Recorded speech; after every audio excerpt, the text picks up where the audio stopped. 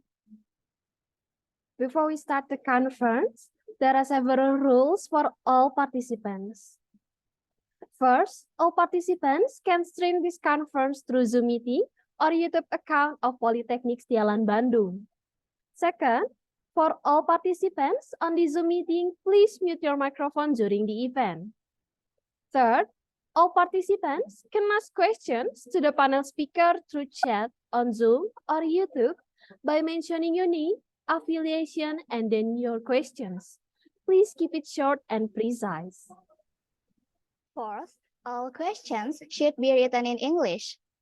Fifth, a link of attendance form will be available for all participants by the end of the first session. Sixth, for safety measures during this online conference, please sit in a comfortable place, ensure the safety of your electronic device, and ensure your internet connection is stable. Ladies and gentlemen, the conference will start in 5 minutes.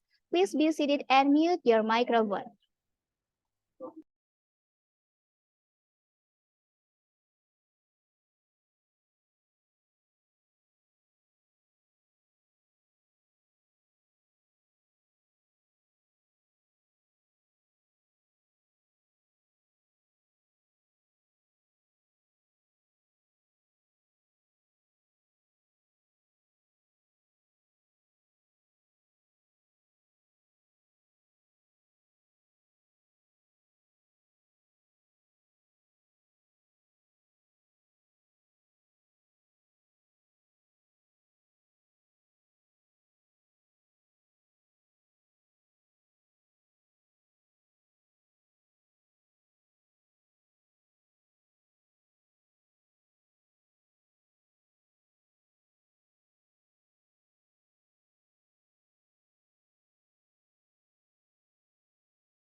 the Deputy for State Administration Policy and Innovation, National Institute of Public Administration NIPA, Dr. Triwidodo Utomo SHMH, the Director of Polytechnics Jalan Bandung, the Honorable Dr. Muhammad Nur Afandi SPDMT, the honorable speakers and all participants.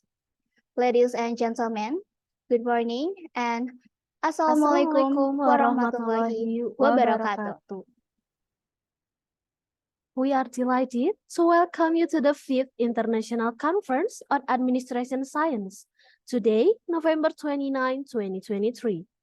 It's an honor for Polytechnics Jalan Bandung has to present this annual conference with the main topic, the future and challenge of dynamic digital governance in facing post-pandemic era. My name is Aulia Mezia Sagita and Winda Irmayanti from Polytechnics Jalan Bandung, and we are the master of ceremony of this event. The conference aims to establish international scholars and academic community in contributing and sharing about ideas, development, or lesson learned about the future and challenge of dynamic digital governance in passing post-pandemic era. This conference is divided into 2 main sessions with the complete agenda as follows. First, singing the national anthem of Indonesia, Indonesia Raya. Second, a group prayer. Third, the event report by the Director of Polytechnics Jalan Bandung. Fourth, the opening remarks by the Deputy for State Administration Policy and Innovation, National Institute of Public Administration NIPA. Fifth, the keynote and panel speech led by a moderator. And sixth, after the end of the first session, the conference will continue to the second session, which is presentation by all the selected presenters. For a moment, we would like to invite you to rise and sing Indonesian anthem, Indonesia Raya.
Ladies and gentlemen, the second agenda of this conference is a prayer, which will be guided by Mr. Andika Bergi Nugroho.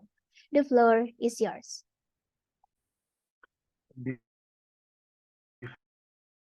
Study, let bow our heads, hearts, and souls Subhanahu wa Ta'ala to ask His blessings for our conference today. Let me lead prayers in Islamic way. Participants are pleased to adjust according to their respective beliefs. Let's bow our heads for a moment. Bismillahirrahmanirrahim. Allah, our Lord, all praise to be you, the preserver of the universe. All praise for the gifts and pleasures that you bestow on us. Praise to your majesty. All praise to your glory and power. Today, we've gathered here for the 5th International Conference of Public Administration Science, discuss how to make the best contribution to this nation. Therefore, Ya Allah, smooth it out, bless it, fill this meeting with goodness from beginning to end. Open our minds, flex our tongues, and give us bright ideas to build the strength of the nation through this event. Allah who knows best, guide us with your guidance, bless us with your destiny, and make our heart always happy. Rabbana fid dunya azabannar. Amin ya rabbal alamin. Wassalamualaikum warahmatullahi wabarakatuh. Thank you for Mr. Andika Berkinugroho. Ladies and gentlemen, now we're going to listen to the event report by the Director of Polytechnic Setialan Bandung, Dr. Muhammad Nur Afandi, SPD MT. Please welcome Dr. Muhammad Nur Afandi, SPD MT.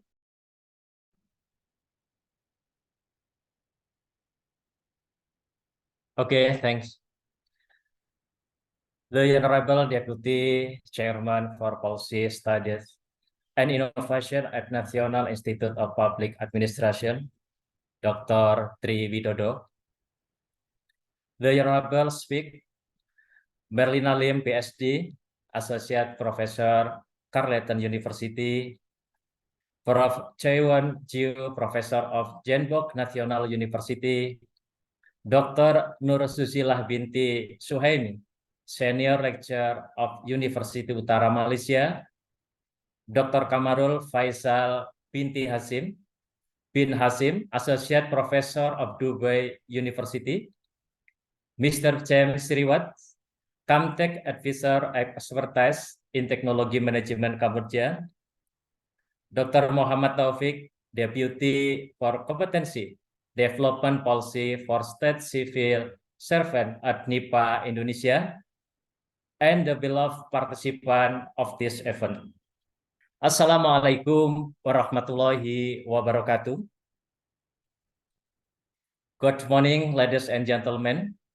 Welcome to the 5th International Conference on Administration Science in 2023. This international conference basically is the routine international conference program which is held annually by the Polytechnic Setialan Bandung. In 2023, the 5th International Conference is held in collaborative with Indonesia Association of Public Administration, or IAPA, particularly West Java representative. The other co-hosts with our in its international conference are Public Administration Department, University of Pasundan Bandung, Polytechnic Setialan Jakarta, Polytechnic Setialan Makassar, Widyatama University, and the Fraternity of Lecture of the Republic of Indonesia, or PDRI. Ladies and gentlemen, amid rapid and advanced development of science, information, technology, and economic growth, the world has changed and altered with has been called the digital transformation era. To meet the needs of the collaborative and digital government era, the Polytechnic Setialan Bandung conducts the International Conference or the Future and Challenge of Dynamic Digital Government in Facing Post-Pandemic Era, which speaks of a range of academic and practical expertise. The field of public administration, public governance, political economy.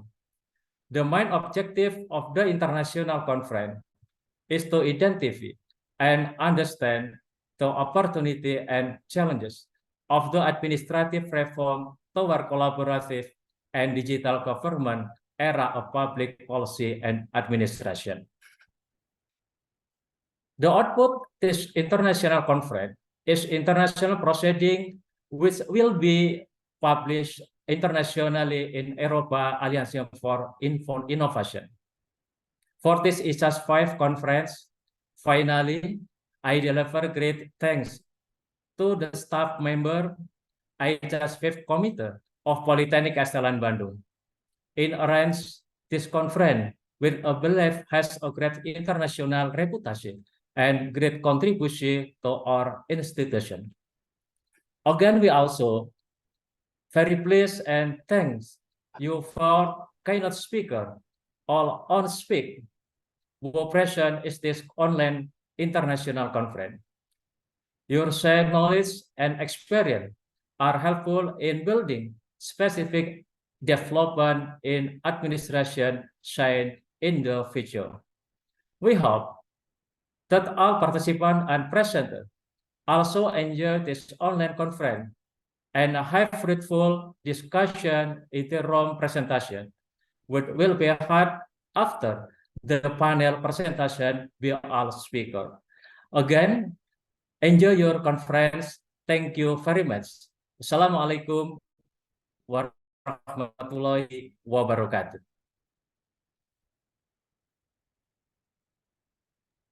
Thank you, Dr. Muhammad Nur Afandi, SPDMT, for your speech.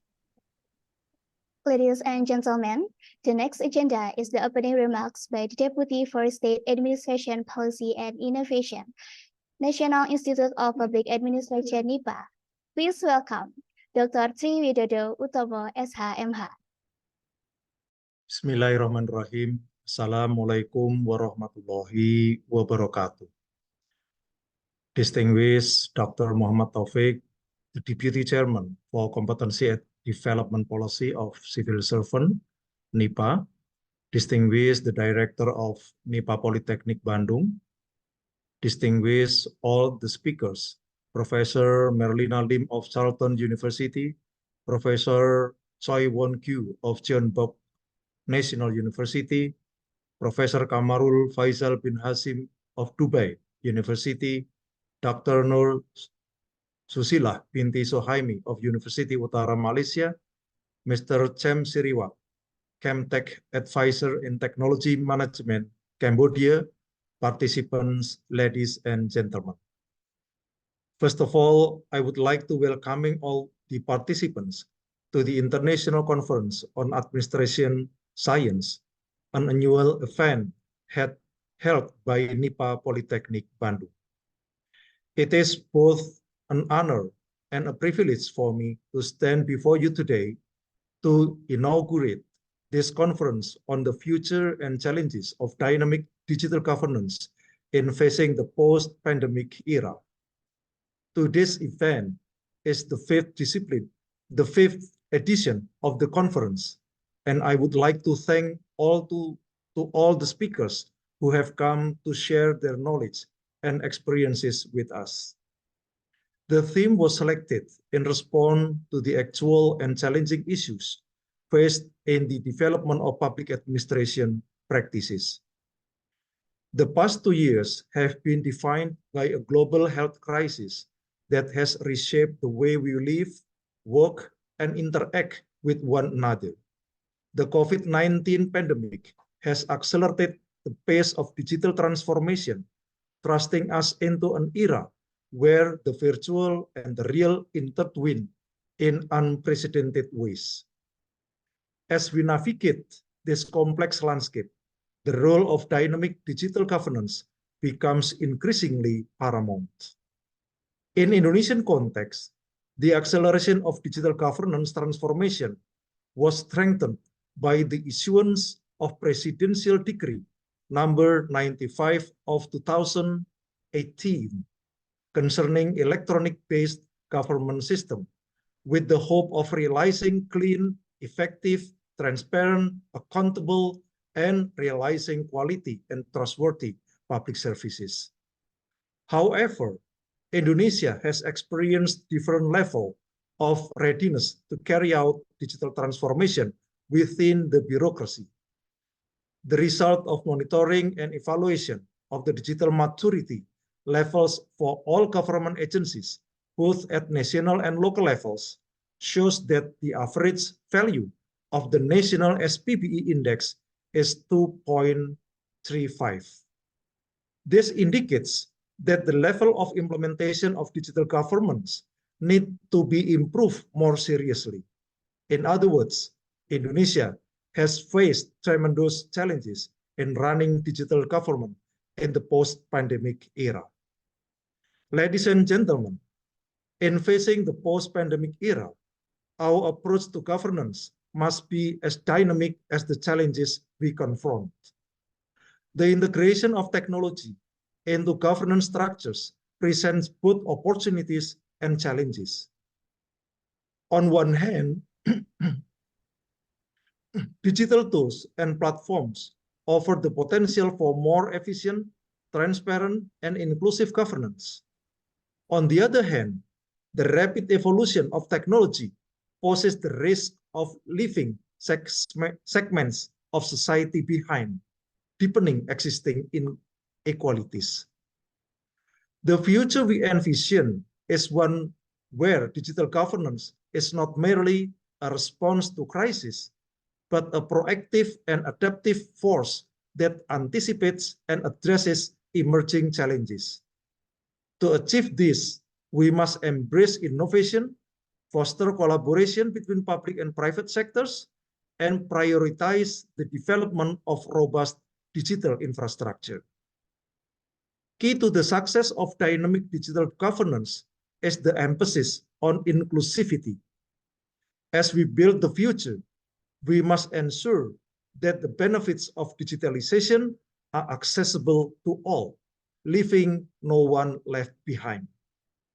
Inclusivity goes beyond connectivity. It extends to the design and implementation of policies, ensuring that diverse perspectives are considered and represented. Furthermore, the post-pandemic era demands a re-evaluation of our global interconnectedness. The challenges we face are inherently transnational, from the climate crisis to the spread of infectious diseases. Digital governance should facilitate international cooperation, information sharing, and collective problem solving. In this interconnected world, our ability to navigate shared challenges hinges on our capacity to collaborate seamlessly across borders. The dynamic nature of technology requires governance structure that are agile and responsive. Bureaucratic inertia can impede progress, and therefore, we must cultivate a culture of continuous learning and adaptation within our institution. Embracing emerging technologies, such as artificial intelligence and blockchain, can enhance the efficiency and effectiveness of governance, but it also necessitates a commitment to ongoing education and skill development.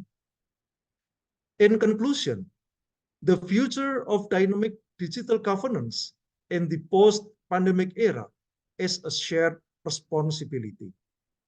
It requires the collaboration of governments, businesses, civil society, and individuals alike. As we embark on this journey, let us remain guided by the principle of inclusivity, transparency, and accountability. Together, we have the opportunity to shape a future where digital governance serves as a catalyst for positive change, fostering resilience and innovation in the face of evolving challenges. I look forward to the rich discussion and insights that will emerge from this conference. May our collective efforts pave the way for the future where dynamic digital governance become a cornerstone of a more sustainable, equitable, and resilient world. Thank you very much. Okay, thank you for Dr. Triwidodo Utama SHMH. Okay, the next agenda is keynote and panel speech. We now pass the floor to the moderator. Ms. Susi Susanti Trindawan. She is the lecturer at Public Sector Business Administration Study Program at Polytechnic Setelan Bandung. The area of expertise are business ethics and corporate governance. The floor is yours. Thank you for the MC, Winda and Aulia. Assalamualaikum warahmatullahi wabarakatuh. The Honorable Director of Polytechnic Setelan Bandung, Dr. Muhammad Nur Afandi, SPDMT, the Honorable all our distinguished guest speakers, probably some of them have joined, and the Honorable all our participants. Thank you very much for joining this conference, and good morning, everyone. Ladies and gentlemen, welcome back to the 5th International Conference on Administrative Science 2023. It's my very pleasure to have such an opportunity to be a moderator of today's conference. My name is Shanti Tindawan, and I'm one of the lecturers at Polytechnic Setelan Bandung. So, to meet the needs of digital governance, this year, Polytechnic Setelan Bandung hold a conference, and the topic is the future and challenge of academic digital governance in facing post-pandemic era. For that, we've already invited some distinguished guest speakers to deliver their insightful speeches related to this conference theme. All right, ladies and gentlemen, to begin with, let me introduce our guest speakers. The first is Ms. Merlina Lim, PhD from Carleton University, Canada, and she's the keynote speaker of today's event. The second is Dr. Nur Suzila Binti Suhaimi from University Utara Malaysia. The third speaker is Professor Choi Won-kyu, PhD from Jeonbuk National University, Korea. The fourth is Mr. Tem Siriwat, Chemtech Advisor and Expertise and Technology Management at Cambodia. The fifth speaker is Dr. Kamarul bin Hashim from University of Dubai. And our sixth guest speakers is from Indonesia, Dr. Muhammad Taufik, DEA from National Institute of Public Administration. All right, ladies and gentlemen, before we start the main agenda, there's some information I'd like to convey. So there will be 6 guest speakers, including the keynote speaker, that will present their speeches for about 20 minutes. So each speaker only has 20 minutes presentation, except for the keynote speakers, he has 30 minutes presentation. And after that, there will be a questions and answer session. All participants may ask questions directly to our speakers by raising your hands up, or you may simply write your questions right below the comment or the chat section. And after that, the committee will select the questions to be displayed on the screen and to be discussed with the speakers. All right, ladies and gentlemen, now we have arrived at our main agenda, that is the presentation. First presentation from the keynote speaker, Merlina Lim, PhD from Carleton University. Good morning, Ms. Lim. Hi, good morning. Okay, thank you for joining this conference and welcome again, Ms. Lim. Thank you. All right, before Ms. Lim deliver her speech, let me introduce you to our participants. So ladies and gentlemen, Merlina Lim, PhD, is a Canada Research Chair. She is a professor in Digital Media and Global Network Society, Communication and Media Studies, School of Journalism and Communication from Carleton University. And she got her PhD in Science and Technology Studies from University of Twente, the Netherlands. And in terms of awards, honor, and achievements, she got a lot of achievements in terms of academic and non-academic. In terms of academic achievements, in 3 years ago, in 2020, she got International Women's Day Top 10 Women Leaders and Researcher from Carleton University.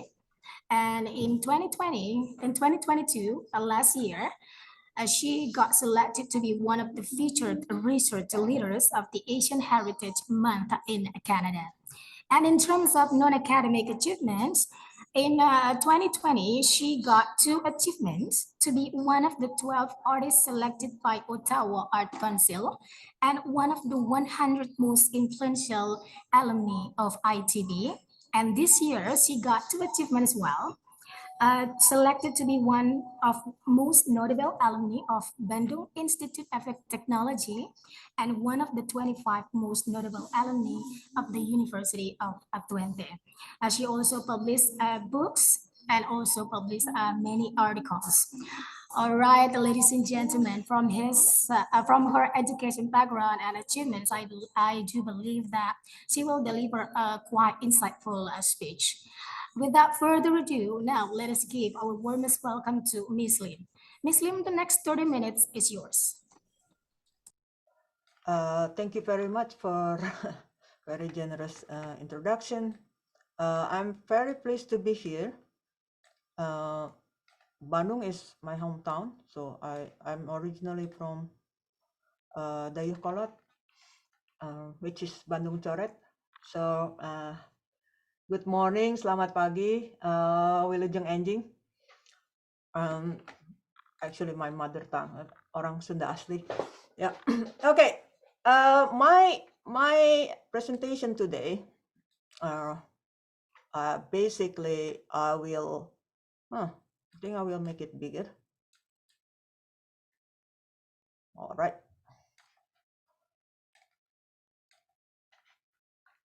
It's the title, The Matrix of Governance. I know I'm not 20s, I'm older than that. So those who probably, I hope the young one actually know what Matrix is, right? So it's a very famous movie where you have these choices between blue pill and red pill. So the title of my presentation today is The Matrix of Governance, Red Pill or Blue Pills in the Post-Pandemic Digital Transformation. And I will not tell you which pill that you have to take, right? But we will figure it out together. So here it is, from a lawyer transforming into a cat, because I think the lawyer didn't know how to change the filter that the daughter used, to a CEO as a potato. This is a CEO who didn't know how to use on Team, didn't know how to use to change the profile photograph, and or being on some reporter actually wearing short pants, right? Being trouserless on TV, and reporters that unintentionally flashing everywhere. These are just a few of the most epic and amusing Zoom fail during the pandemics. However, beyond that, right? We all like, I too get used to wear just jogging pants underneath and then really pretty tops, right? It's become the staple, right? A lot of our behavior are changed, but beyond the laughter, beyond the stupid thing that we did, this on-screen mishap symbolized how Zoom has seamlessly woven into our daily lives, whether working, attending school, socializing. Zoom, Team, WhatsApp, they all have become integral part of our routine, exemplifying the accelerated digitalization that has shaped the so-called new normal. And post-pandemic, we still continue to live in such very, very screen-based, and we are already digitally accelerated. Beyond Zoom and Team and WhatsApp and all the apps that we use, the COVID-19 pandemic had significantly hastened the move toward digital transformation, condensing timeline by several years. Prior to the pandemic, entities worldwide were in different stages of digital transformation. Some making substantial progress, while others hesitated due to the fear of imperfection impending the transition. So the global crisis had transformed the perception of the digital from a nice to have into institutional imperative, highlighting the critical aspect of digital infrastructure, efficiency, scalability, and adaptability, rendering them more crucial than ever. Various entities including government, corporation, and other globally responded to the pandemic with unprecedented speed. Introducing extensive digital innovation in telehealth, telework, virtual court, virtual education, the digital infrastructure, workforce, and citizen connectivity established during this period are not only valuable during the pandemic, but also will serve and continue to serve as a groundwork for the digital future in the years to come. But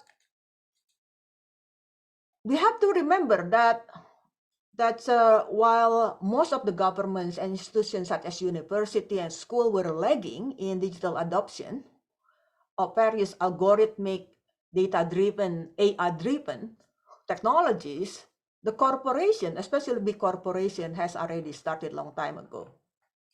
In fact, we, citizens, online and offline,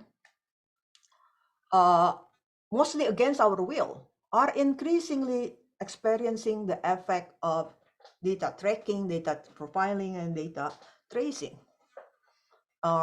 Social media, this is the timeline of Google, right? Google already started doing all of the infrastructure-based kind of data-driven data tracking, and now incorporating AI, algorithmic-based technology way before pandemic. This is from Google itself. Look at the if we look at the timeline, right?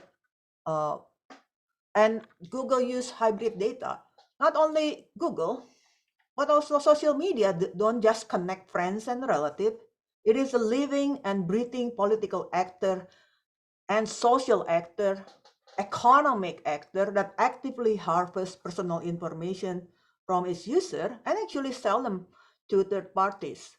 Such data can be used for targeted advertisement, micro profiling, and political behavior analysis in the world. Mostly, the most famous one probably Cambridge Analytica scandal. Twitter, Amazon, Netflix, and other algorithmic platforms too are structured upon the harvesting and exploitation of similarly vast quantities of granular human data that are in turn used to profile and catalog behavioral pattern society. Hybrid data, reflecting the diverse nature of human online activity, combines like, retweet, and check-ins to create multidimensional snapshot of micro and macro level determinant of social behavior. The combination of personal fitness tracker data, check-in location, Google search histories, provides granular insight into individuals' health, purchasing behavior, and even political preference. So when cross-matched with similar profiles, this form the foundation for mass surveillance, creating an extensive pool for social monitoring and tracking. The development of mass profiling infrastructure is largely algorithmic driven, establishing a new source for power independent of state and international institutions. AI amplifies problematic aspect of this, right? Introducing size and scale multipliers that actually could empower any entities, including state, and typically authoritarian state, they use this to empower themselves. This include automated censorship, real-time tracking, profiling, communication surveillance, and AI-powered tools for speech and pattern recognition. The pervasive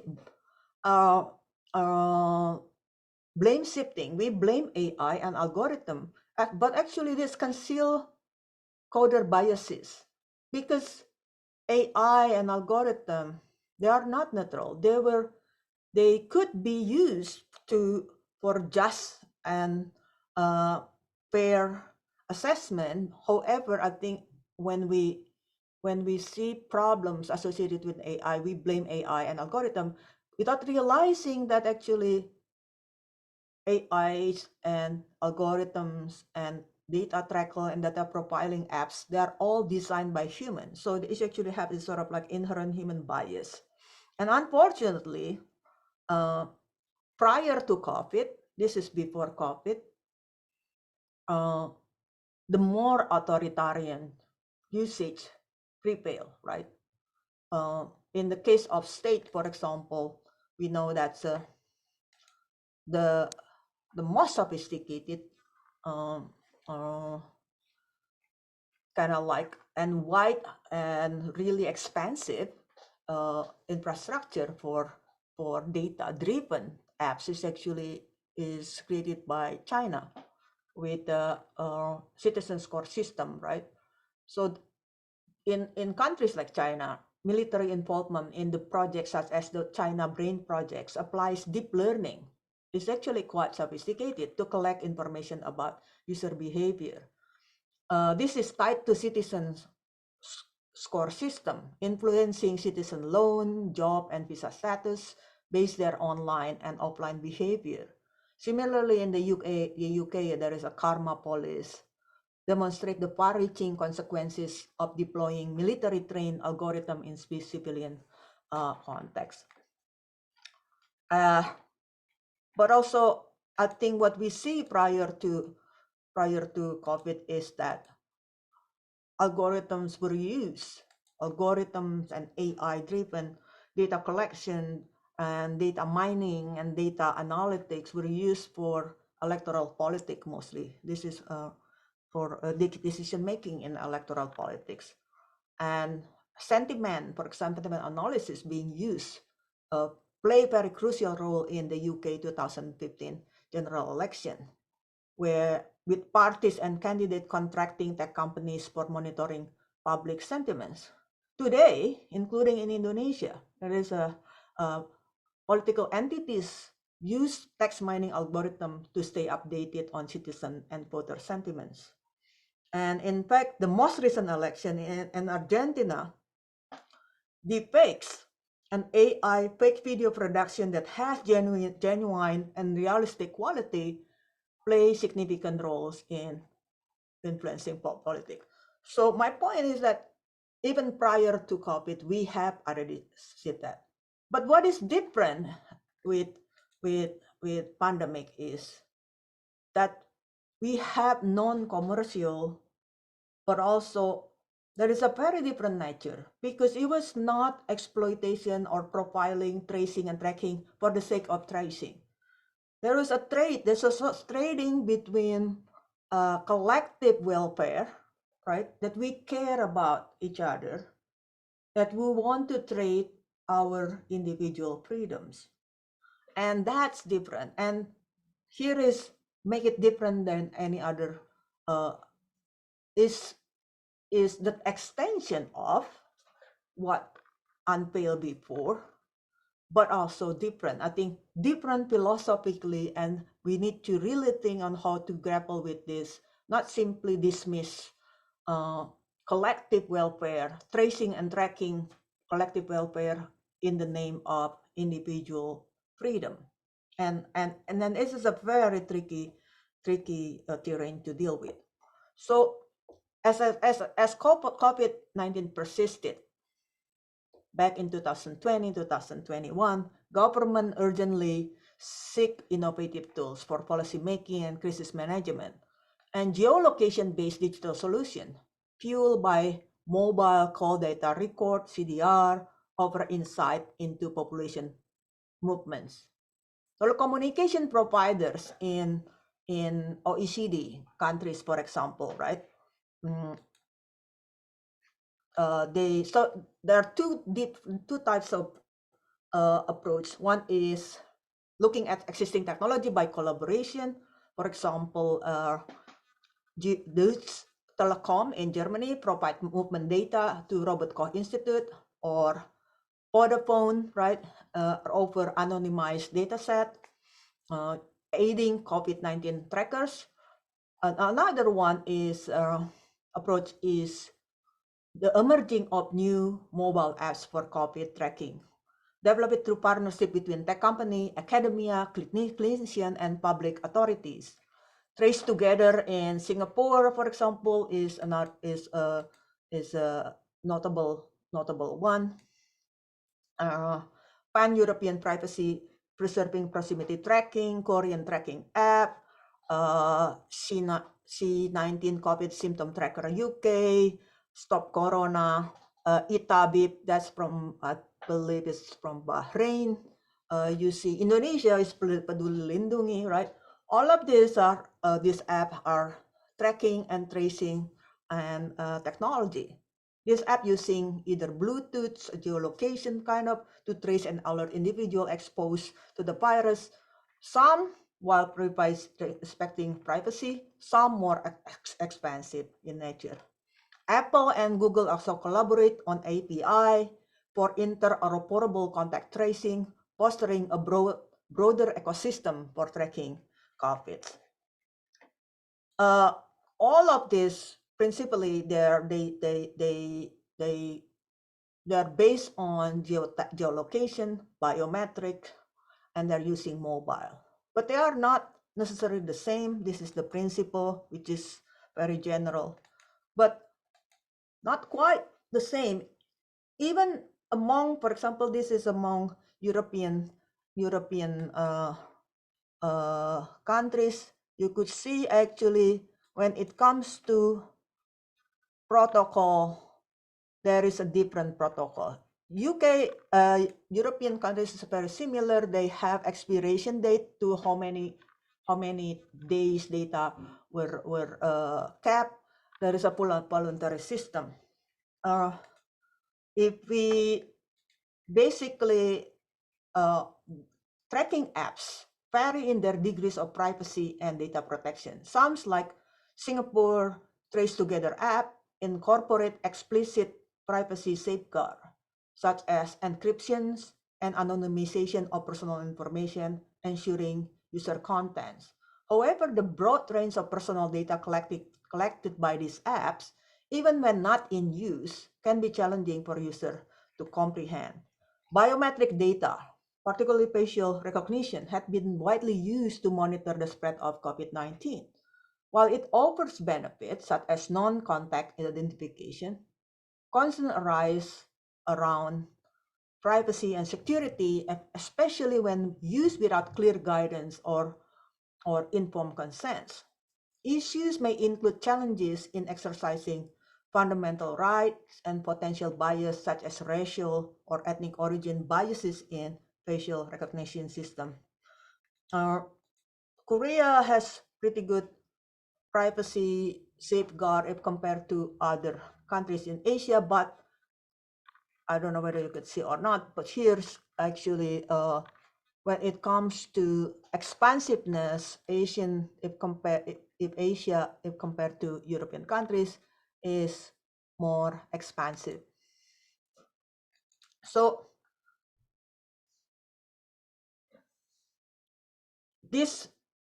we are no longer in that crisis, like huge crisis of COVID. We are already in the post-pandemic era. However, the extension of the new normal is actually we feel that it's extended to today and extended to the tomorrow and extend to the day after tomorrow beyond crisis individual situation. A kind of social contract, a trait of individual rights for collective welfare. That's during the crisis, it was morally and philosophically actually acceptable to trade, extend it even when we are no longer in crisis. And if the technology itself is neutral, that's fine. The real problems, of course, the data is already there, the practice already normalized, citizen behavior, right, already changed. And I think in this evolving landscape, global structure, individual freedom, and even human rights are undergoing profound restructuring. The proliferation of this tracing and tracking technology driven by AI, the Internet of Things, and other beyond just those apps technological advancement raise tension between defender of civil liberties and the emerging digital Leviathan state in the perpetual emergency preparedness. Amidst these challenges, the central concern is how to ensure digital resilience and collective welfare and well-being while preserving liberal democracy and individual rights. And I think here we need to think of sort of kind of like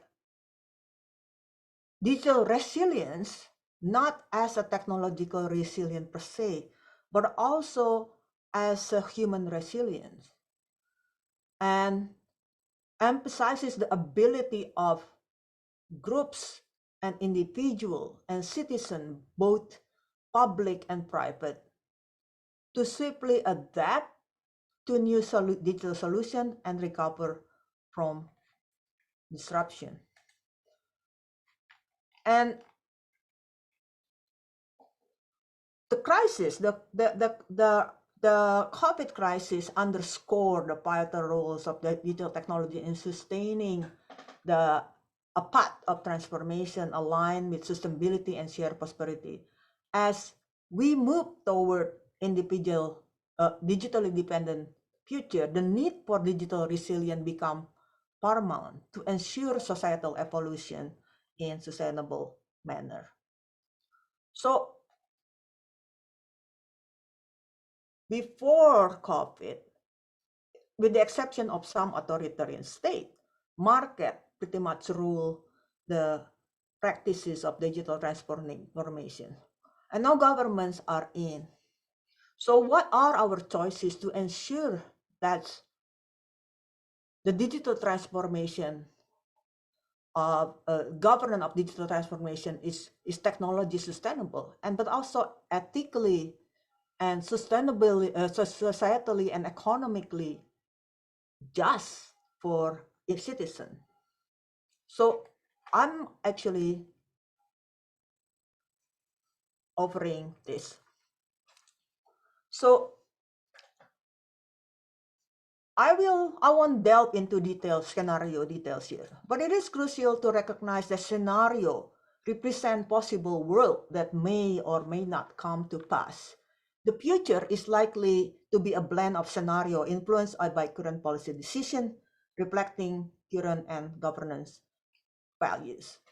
So neither an entirely market-driven, non-regulated approach nor a complete public utility model, right, can fully encompasses the diverse value, economic interests, and state priorities.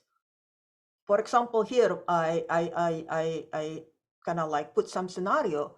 Unregulated digital infrastructure won't automatically guarantee innovation and economic equity. Unregulated and without citizen non-participation, it would be very market-driven solution. It was gonna be closed door, probably easier to innovate disruptive technology, digital technology, but gonna be risky innovation, right? Will lack of consumer protection, privacy, and rights. But if it is highly regulated and with state control and passive citizenry, it's actually the text gonna be compliance, security surveillance driven, might be good for efficiency and optimization, but really will focus on government-centric services, and there's very little room for community engagement, community-driven, and citizen-centric type of technology. But then again, if it's highly unregulated and with high active citizenry, is seemingly good with open tech innovation, possibly dynamic and innovative solution, but there would be some potential conflict with the lack of regulatory framework. Possibly there is some challenges in accountability and consumer protection, right? How about regulated market with active citizenry? It could be more just, it could be more inclusionary, and could possibly be some more possibility for privacy and data protection. However, it's a very precautious nature and bureaucracy, right? There is a burden of bureaucracy and probably slow. So there is no, what I'm trying, and I'm on my last slide. I'm offering this metric, not trying to say that, hey, do this one or do that one. I think context matter. The underlying infrastructure, cultural, economic infrastructure within the country matters. Where does Indonesia want to go? Of course, I pretty much believe that it needs to be what is constant and absolutely needed is citizen participation, right? Citizen participation as pretty much key factor. Active citizenry within the market that probably be semi-regulated, right? That's my opinion. So there is no one solution fits all. But I think given the future is already here, the accelerated digital transformation is already here. Data-driven infrastructure is already here. There is no way to avoid them. We already live in the algorithmicized, digitized, mediatized, and probably gonna very much shaped by AI. And there is no way to hide from that. That's how to embrace them while keeping in mind that we as a citizen, market and government actually have agency to shape the future. So in envisioning a post-pandemic democratic governance, digital technologies could empower citizens in new ways of political engagement. However, the evolving role of digital technologies is remaining uncertain, right? Globally, including Indonesia, policymaking need to keep pace with technological innovation to redefine global governance, to redefine national governance. Democratic innovation, distinct from traditional participatory democracy, requires institutions and governments to integrate digital technology and data science into public discourse. The pandemic crisis emphasizes the importance of engaging with citizens, using digital tools to build trust and tap into bottom-up information. I think as a researcher, I would remind all of us that future research should explore innovative mechanisms for citizen engagement, moving beyond traditional tools to embrace data-driven policymaking, AI-assisted decision system, and dynamic simulation model. It needs to be interdisciplinary and should enhance policy speed, effectiveness, and social acceptance, emphasizing the need for reflexive consideration of AI complexity. Exploring enabling factors and regulatory governance regime through piloting data-driven solution can provide insight. And I think we need to aim to assess consequences of different data-driven and algorithmic governance models on collective behavior in the post-pandemic society. Understanding this intricate relationship between social trust, political trust, and satisfaction with democracy, and the relationship between market, citizen, and the government, especially in time of crisis, essential. Shedding lights on democratic innovation and digital resilience center approach to policy making at the global, regional, and national level could influence and shape the future world for generation to come. That's the end. Thank you. Terima kasih. Hatur nuhun. All right, ladies and gentlemen, so let us give our virtual applause to Miss Lim, PhD from Carleton University. Thank you very much, Ms. Lim, for the insightful presentation. Let me summarize a little bit of your presentation. So it's quite interesting when Ms. Lim talk about the metrics of governance in the post-pandemic digital transformation. Also, the way she explained how to accelerate the digital through teleworking, virtual education, telemedicine, e-health, e-government, even to virtual shopping and online social life and etc. And especially, I also highlighted how social media everyday data tracking, but sometimes people blame AI and technology without considering other things. Also, our other interesting thing is we have to pay attention more to the extension of the new normal beyond crisis situations. Furthermore, also we have to pay attention to which is the most important thing, sustainability, underlying infrastructure, also the data driven, and state regulated plus active citizenry. Free market plus active citizenry is another thing that quite important from Ms. Lim's speeches. Again, thank you very much for Ms. Lim for the wonderful speech. Ladies and gentlemen, now let us move on to another speaker. Our second guest speaker is Dr. Nur Suzila binti Suhaimi from University Utara Malaysia. Good morning, Miss Suzy. Yes, good morning. Well, welcome again, and thank you for joining this conference, Miss Suzy.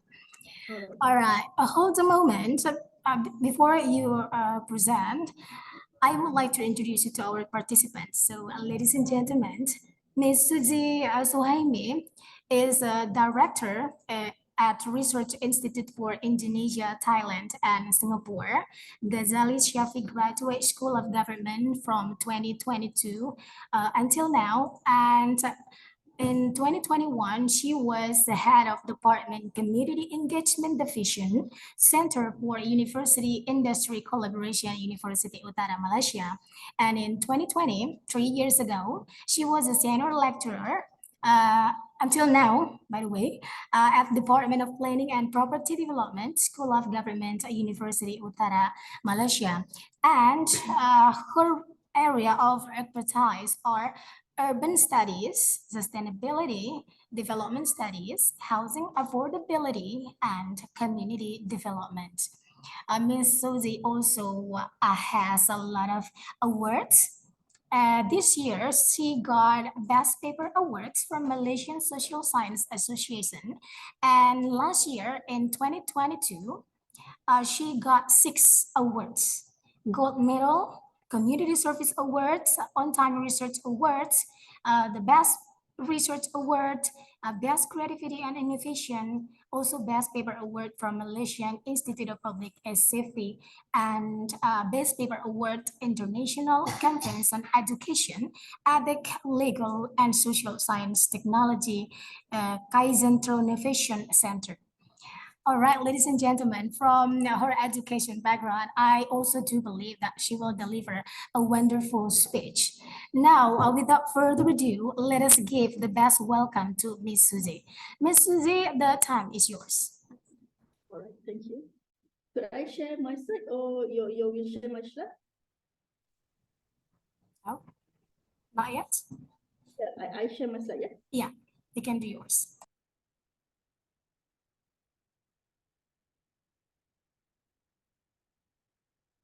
Right.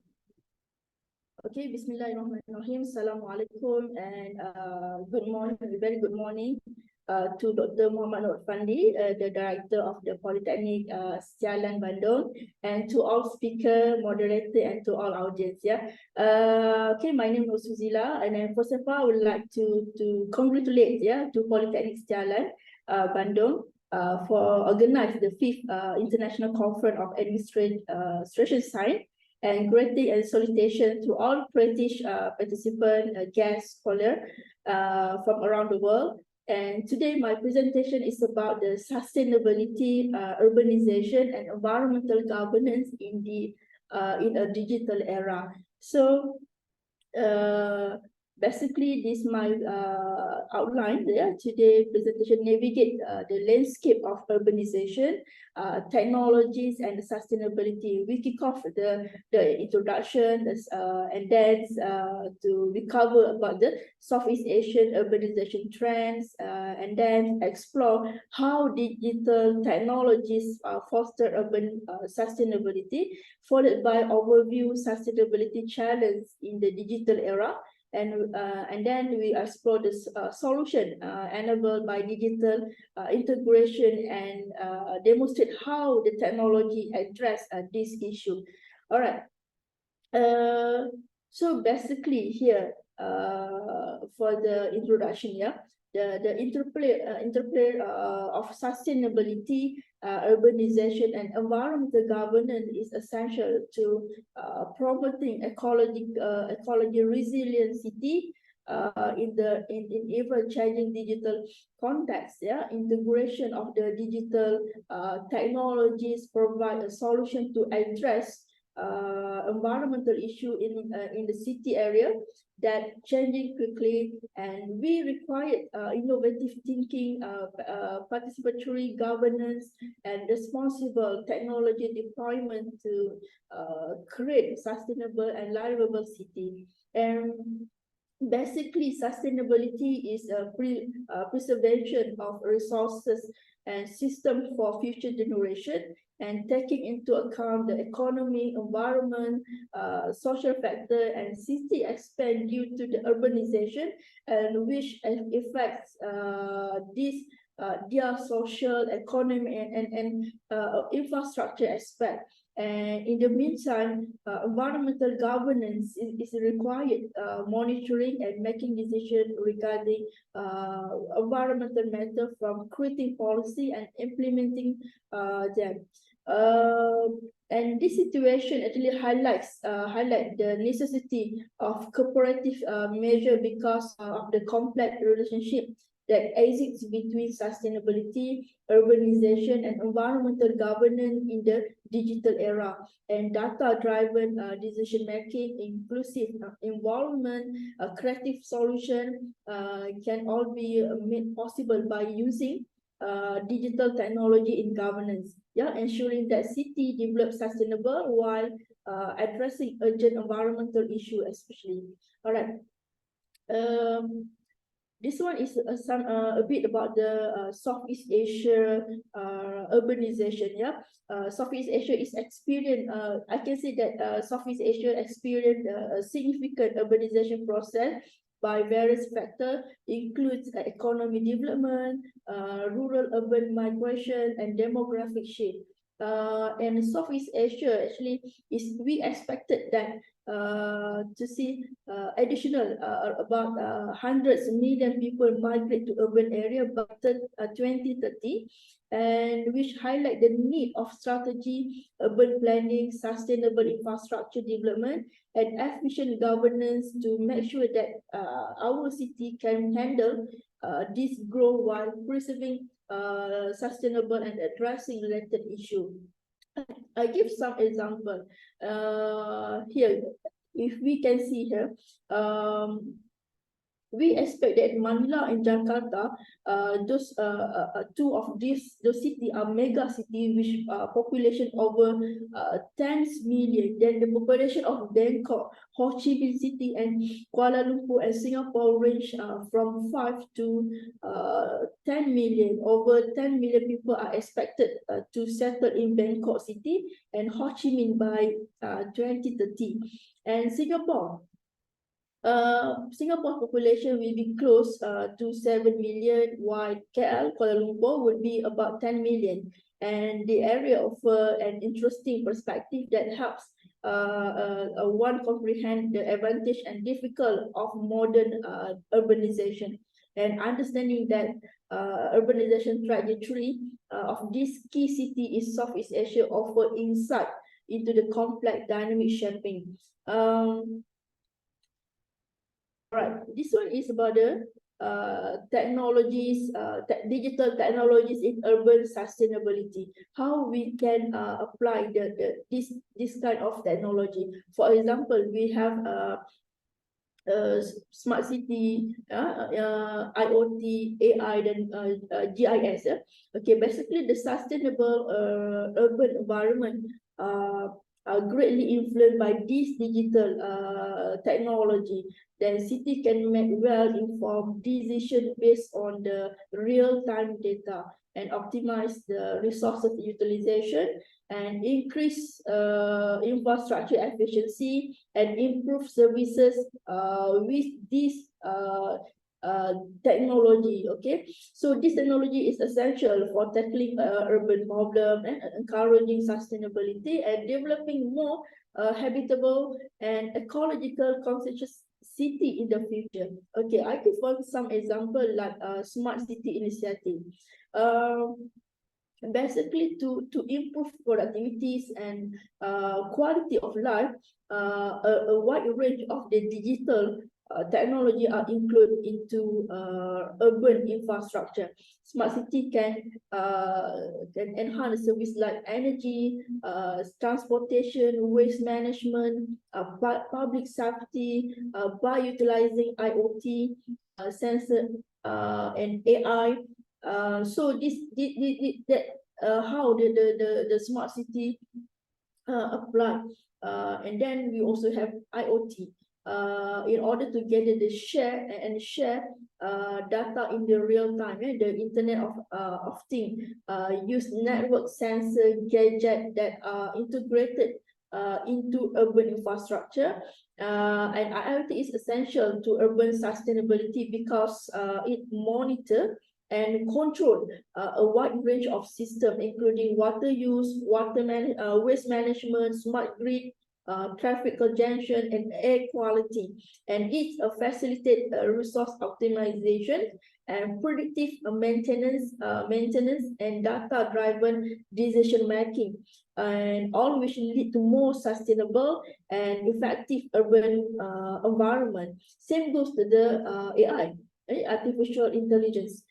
In urban sustainability, actually AI is helped in predictive analysis and analytic for energy management, traffic congestion, and waste sorting, urban planning, and AI driving system optimize resource allocation, and we predict the environmental trend, and enable a smarter decision for sustainable urban development.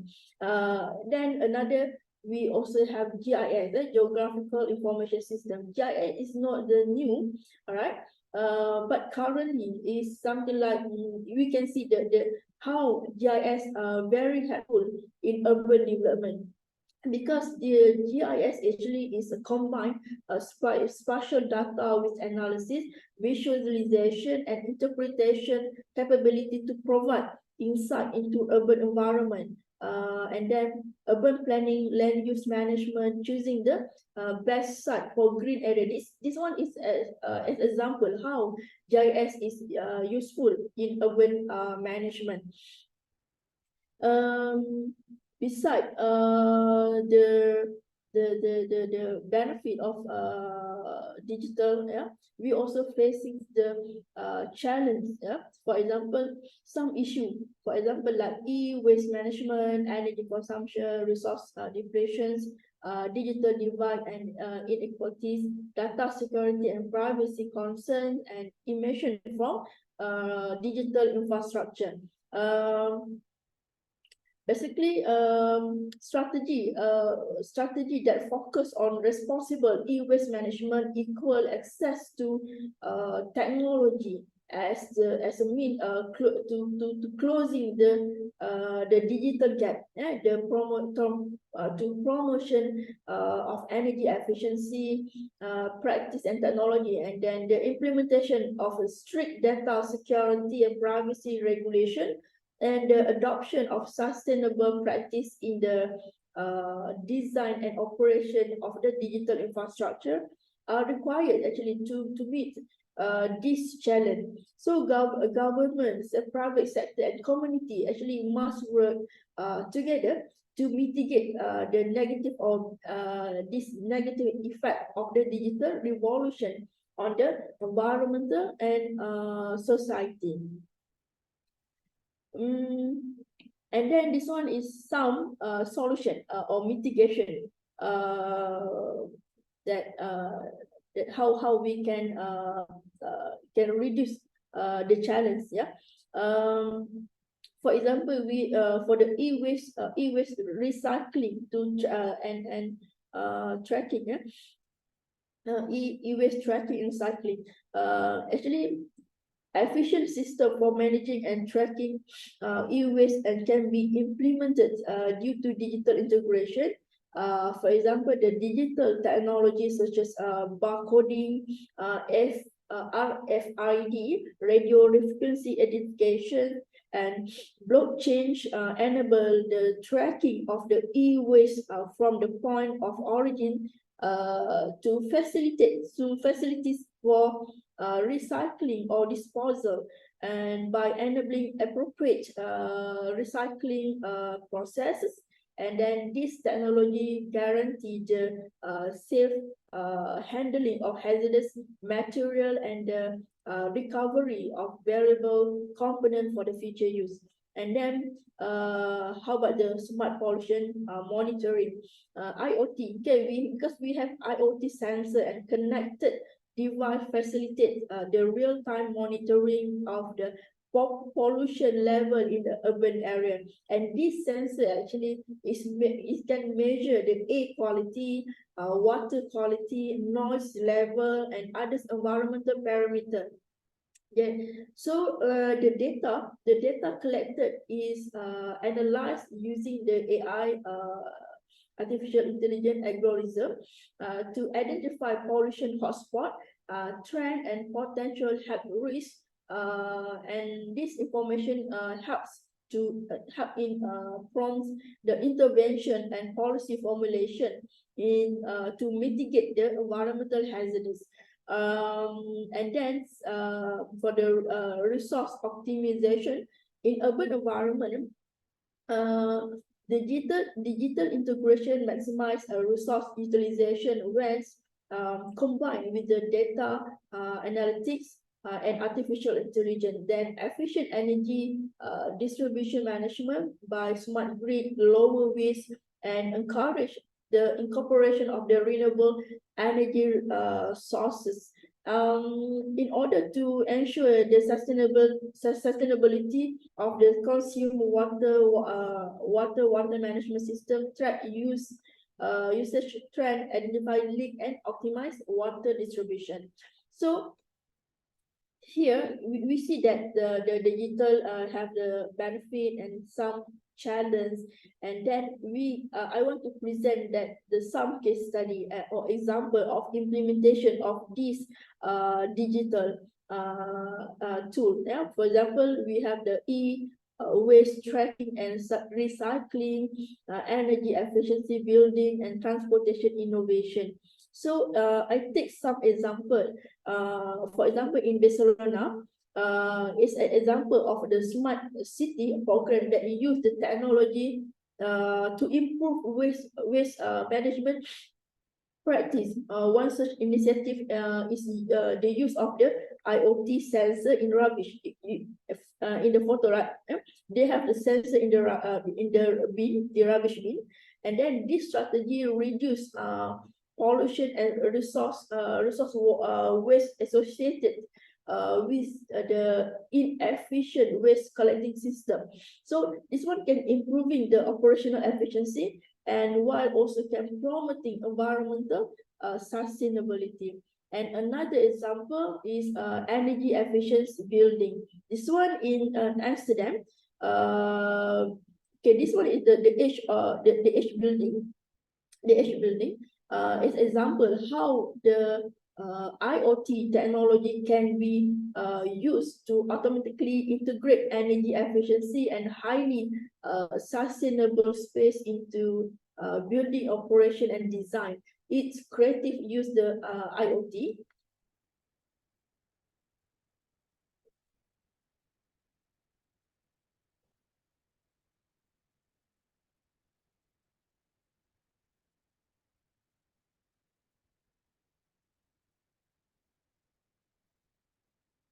to show you how IoT technology can be used to automatically integrated energy efficiency and highly sustainable space into building operation and design. And its creative use of IoT sensor and data-driven system improve the working experience for its occupants, and while in the same time they can reduce the negative environmental effect. And another example, this one for the transportation innovation. Yeah, the Singapore. I take example in Singapore. Singapore has reduced pollution and congestion as a result of the implementing a sophisticated smart transport system and incentive for carpooling, predictive maintenance for public transportation, and real-time traffic monitoring. Monitoring are all part of this system. So, yeah. Finally, yeah, to conclude my presentation, actually here, urban changes required a creative solution in the interplay of sustainability, urbanization, and environmental governance in the digital era. And digital technology become essential instrument for tackling urban sustainability issue, and digital integration power solution, for example, intelligent trash management, AI-driven resource optimization, and citizen engagement. And despite problems like e-waste and resource depletion, a success story from the real world, AI for waste sorting, IoT-enabled electricity grid illustrate this effort. And then this collaboration show that how the technology may support sustainable urban landscape in the revolutionary future, and highlighting the crucial role that digital integration play in creating resilient, inclusive, and sustainable city of the future. Thank you. Ladies and gentlemen, let us give our virtual applause to Ms. Suzy. Thank you very much, Ms. Suzy, for the wonderful speech. I make some notes. So it's quite interesting to talk about the sustainability, urbanization, and environmental governance in the digital era. I noted that how the urbanization in Southeast Asia, particularly for those two countries, Manila and Jakarta, as the big cities, that is why we need the digital technology in urban sustainability, such as smart city initiatives, Internet of Things, artificial intelligence, geographic information systems, and all. And now the challenges in sustainability in digital era are how we pay attention to some points. They are e-waste management, energy consumption, resource depletion, digital divide and inequity, data security and privacy concern, and emissions from digital infrastructure. And all these 6 challenges also lead to the solutions enabled by digital integration. They are e-waste tracking and recycling, resource optimization, smart pollution monitoring, and citizen engagement platforms. And these are have done by Amsterdam, and it's quite interesting to talk about the case studies brought by Ms. Suzy. All right, ladies and gentlemen, I hope you're still with us. Please be prepared for the questions. Later you may ask, or now you may ask questions by typing your questions below your screen on the chat section or the comment section. Now let us move on to our third guest speaker. Apparently he is joining now, Professor Choi Won-kyu. Good morning, Prof. Choi. Good morning. Okay. Okay. Thank you anyways for joining this conference, Professor Choi. Yes, I'm very happy. Yeah. Okay, but I'll hold a moment because before you present, let me introduce you to our participants. So ladies and gentlemen, Professor Choi He's a professor at Department of Social Welfare, College of Social Science, Chongbuk National University, Korea. And he got his bachelor degree, master's degree, and PhD degree from the same university, namely Seoul National University, Korea. And in terms of relevant experiences, he joined international cooperation. They are accessing COICA volunteer programs in Indonesia and Philippines in 2006.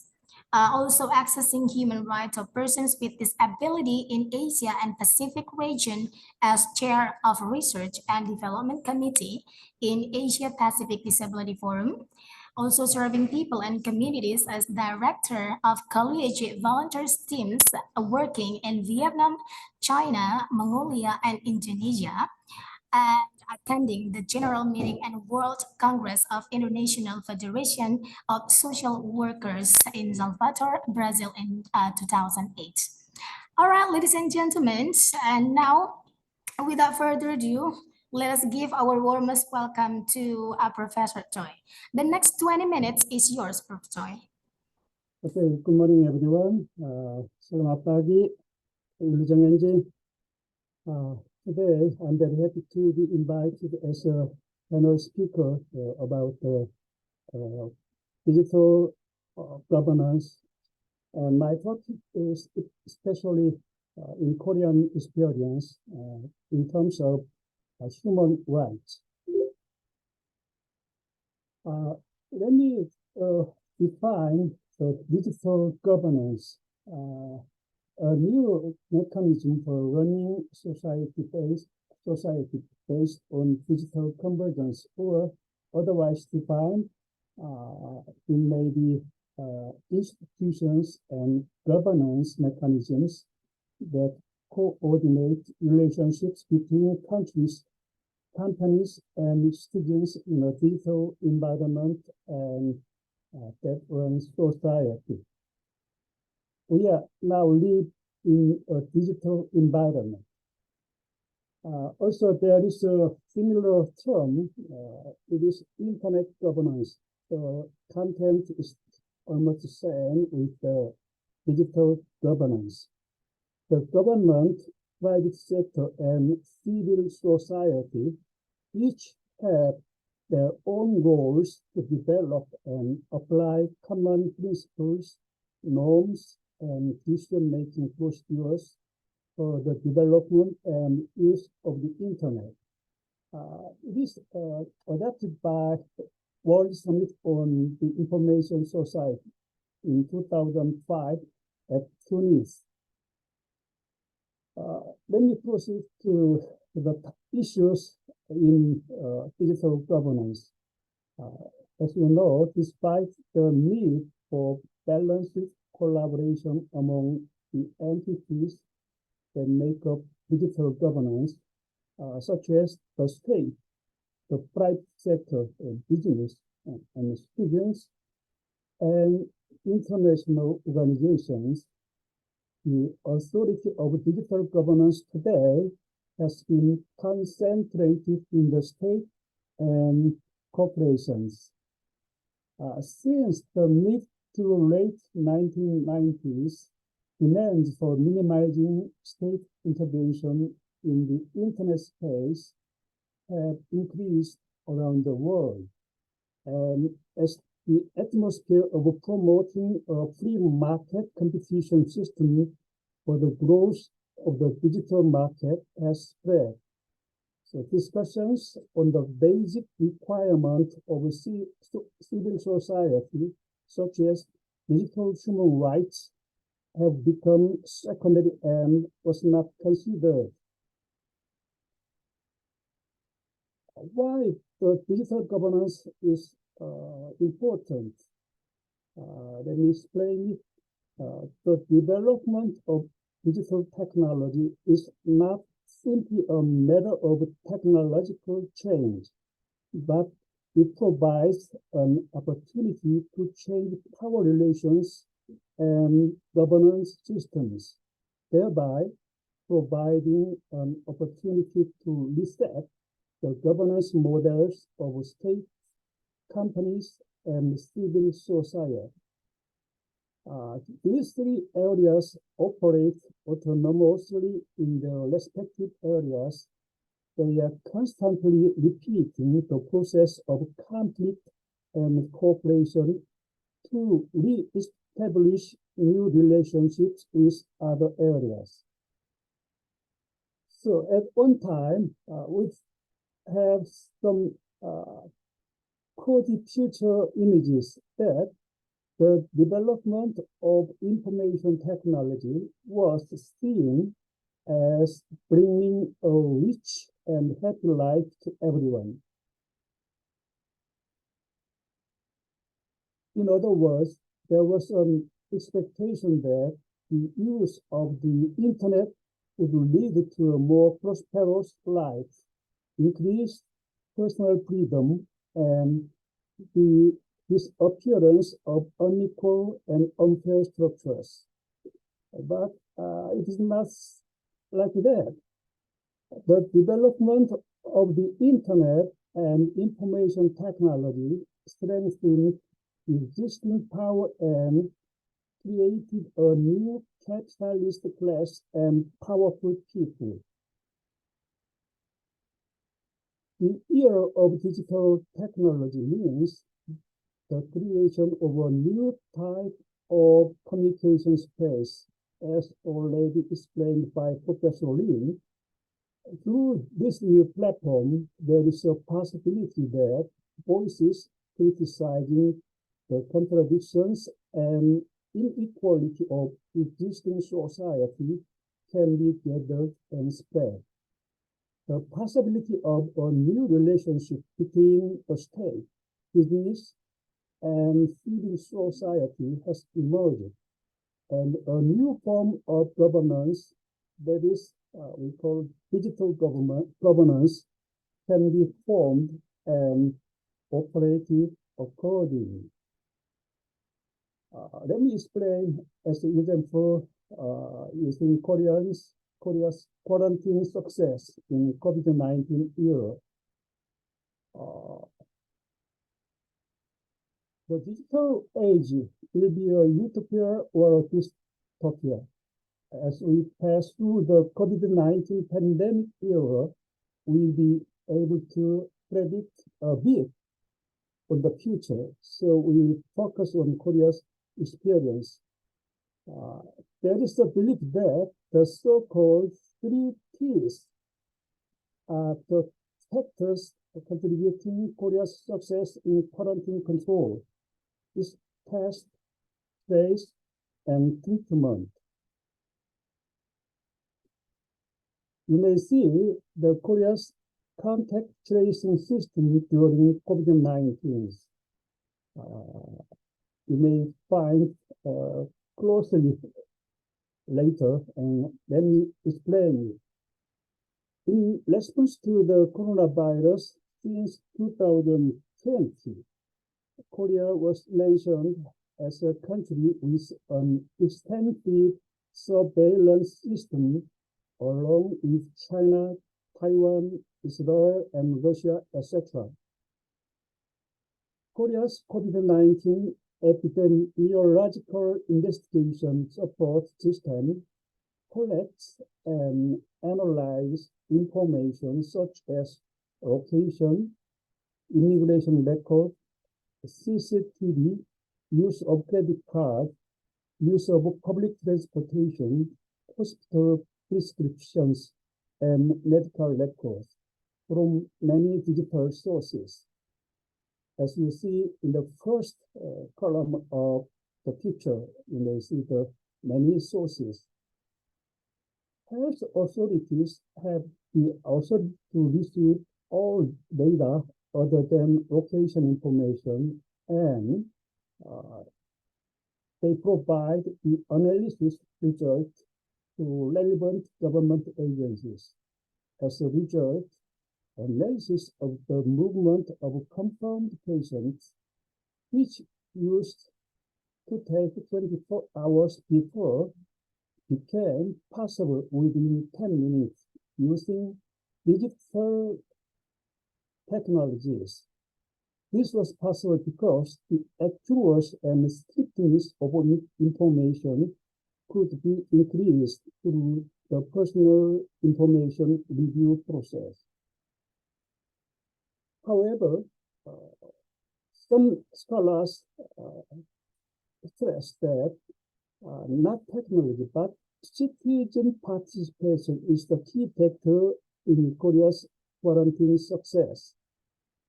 That is, student trust and participation through transparency, openness, and democracy were more important factors in Koreans' quarantine success. In the post-pandemic era, there have not been sufficient ways for students to participate in digital governance based on individual autonomy and self-determination. There is citizen sovereignty in the use of digital technology. The task of establishing digital governance for trust and empowerment remains. As an Israeli philosopher and sociologist, Yuval Noah Harari once wrote a column at Financial Times that the world after coronavirus, he explained that this storm will pass, but the choices we make now could change our lives for years to come. In this time of crisis, we face two particularly important choices. The first is between totalitarian surveillance and citizen empowerment. The second is between nationalist isolation and global solidarity.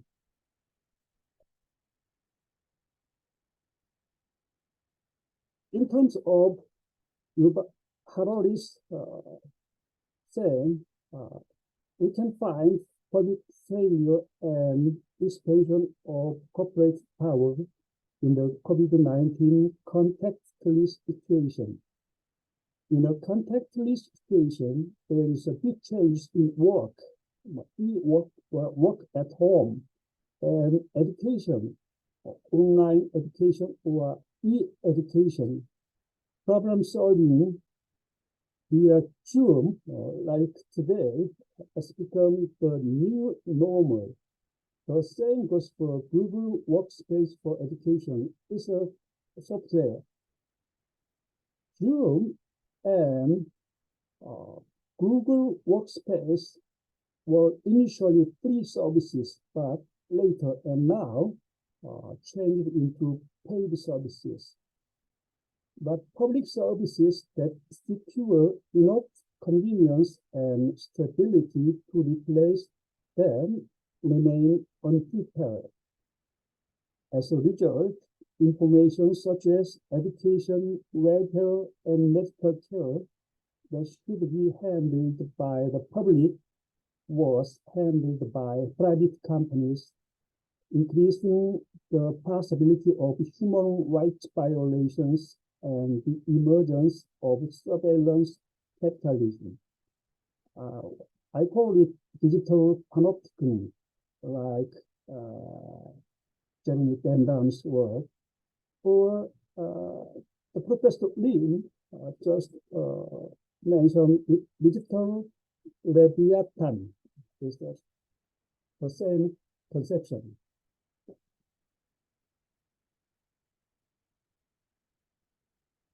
Violations of digital rights have accelerated as surveillance systems have strengthened in response to the COVID-19 pandemic. These surveillance systems include facial recognition, body temperature detection, biometric information collection, location information, and credit card information collection to identify the movement of confirmed cases and infection risk groups. Use of GIS or GPS-based electronic bands to manage self-quarantine people, vaccine passport, and immunity certificates, and the use of collective quarantine-related information for other purposes. As a result, many voices expressing concern about digital surveillance emerging. For example, Human Rights Watch at its first stage of corona pandemic in 2020, they expressed civil society joint statement about the concern of digital surveillance. It reads like that surveillance measures to respond to the COVID-19 outbreak must be lawful, necessary, and appropriate. It must be prescribed by law, be justified by legitimate public health purposes as determined by the relevant public health authority, and be at a level proportional to those purposes.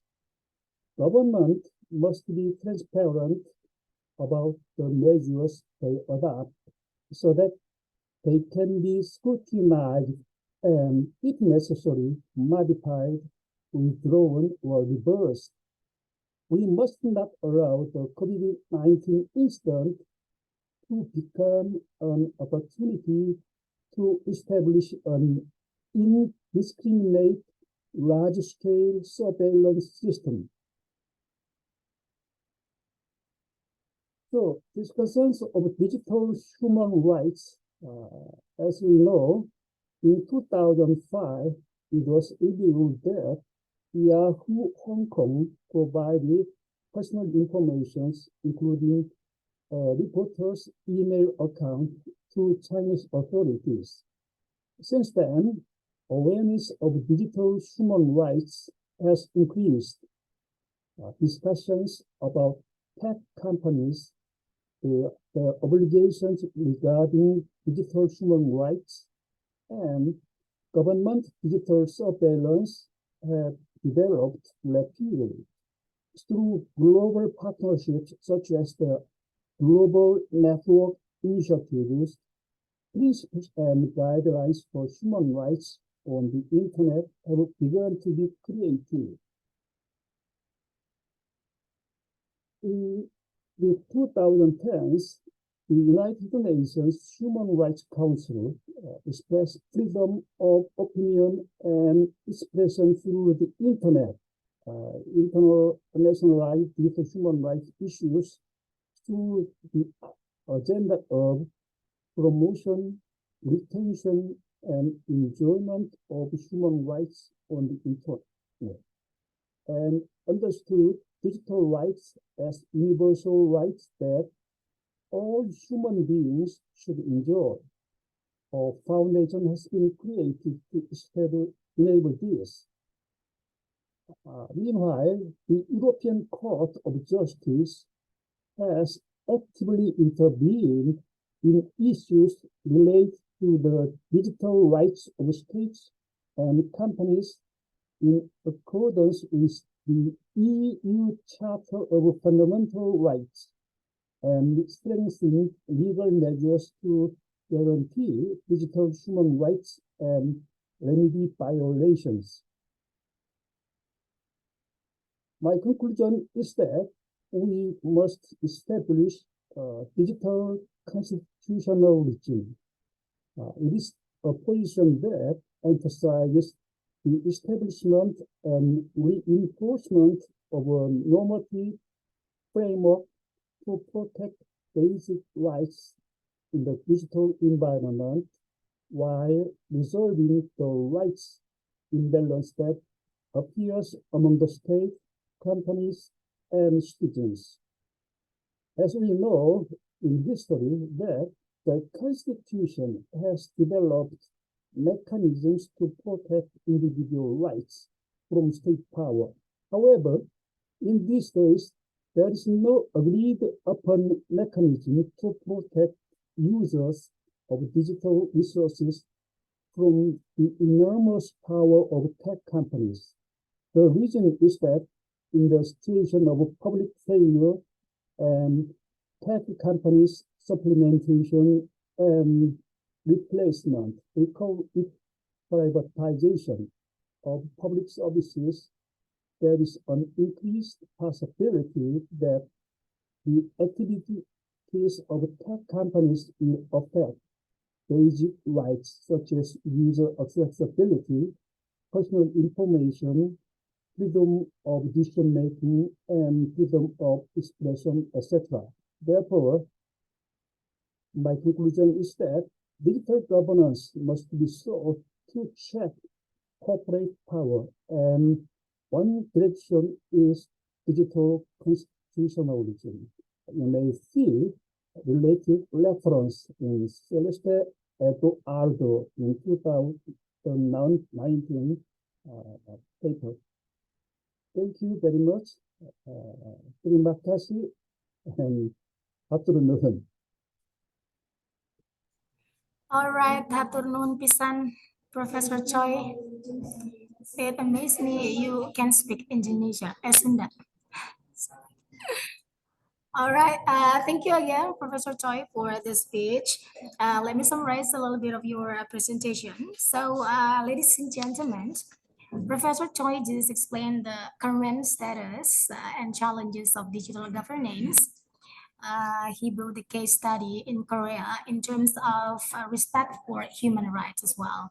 So it's interesting for me personally when Professor Choi explained how Korea's quarantine success in the COVID-19 era, how Korea make the contact tracing system during COVID-19, and also the things is the citizen trust and participation through transparency, openness, and democracy were the most important thing.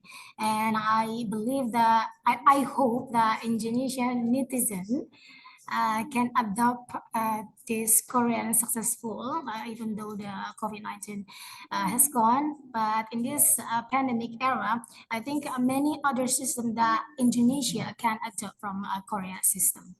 Another thing from Professor Choi is violations of digital rights have accelerated as surveillance systems strengthened in response to the COVID-19 pandemic.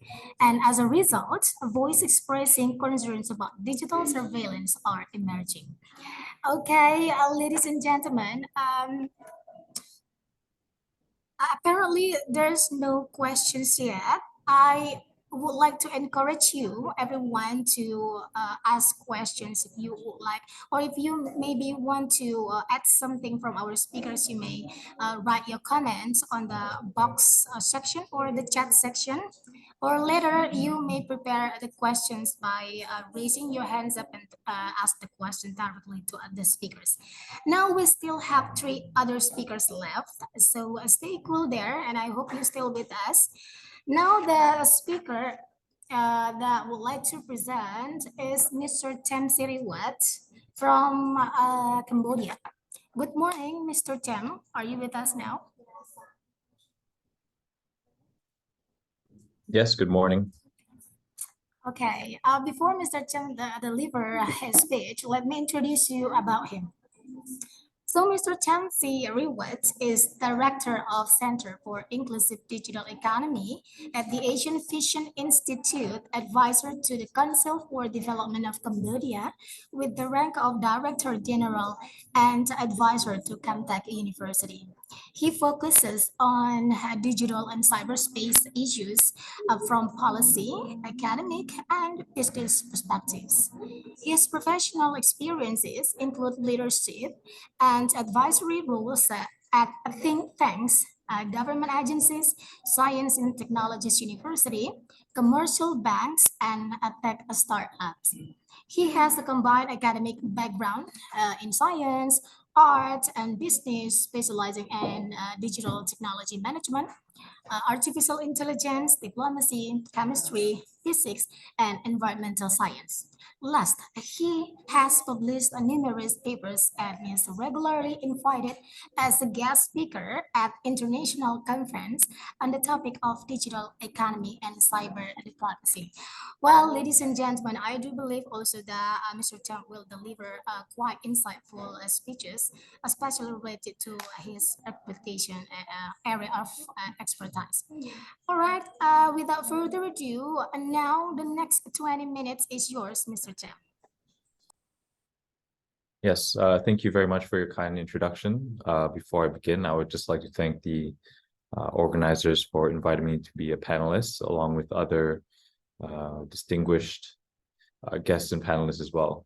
So today the topic will be on the future and challenge of dynamic digital governance in facing post-pandemic era.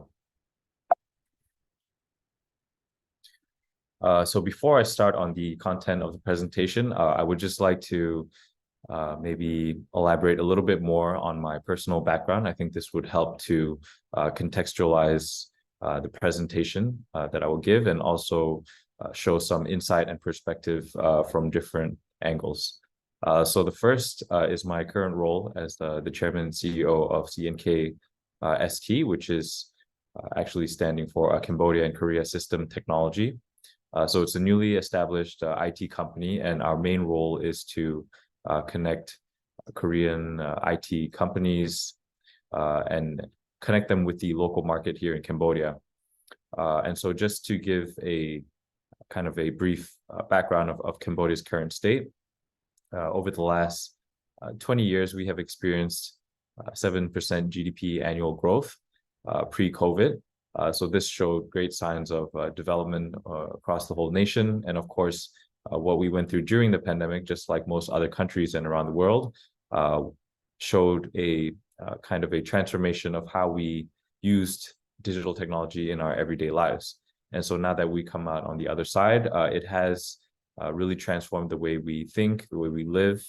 And basically the establishment of this company is to build on what we went through, to use digital technologies to support our daily operations for companies, to help in aiding our citizens, and also with the delivery of public service. And so this will be my sharing from more of the private sector. So in terms of integration of companies into the local economy, I think we can all share the perspective that there are many technologies out there. Nowadays, digital has become sort of a buzzword, where anything related to digital, we tend to skip directly to the use of AI or blockchain, IoT, 5G, and so on. But we should sometimes take a step back and look at the big picture and remind ourselves that, you know, technology is a tool, and not all tools have to be so sophisticated or complex, but they do have to add some value to what we're trying to achieve. And so the second perspective I would like to share from was my previous role as founding director of the Center for Inclusive Digital Economy at the Asian Vision Institute. And so AVI is a local think tank here in Phnom Penh, Cambodia. And our vision, or our mission, our goal is to conduct policy research, and also to develop capacity building training programs. And so our center in particular focused on digital economy. So the digital economy includes aspects looking at the use of digital technology in the economy, in society, how they affect in organizations, companies, and so on. And so our approach to policy research, we were able to publish quite a number of papers within the first 4 years, around 75 papers, and also published 2 books. And just to share a little bit more on those 2 books, the first book was on Cambodia in cyberspace.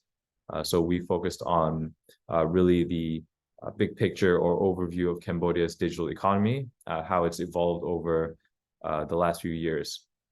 And I would say, just to summarize that book, we found that there were several factors which allowed Cambodia to grow rapidly in terms of its digital adoption rate.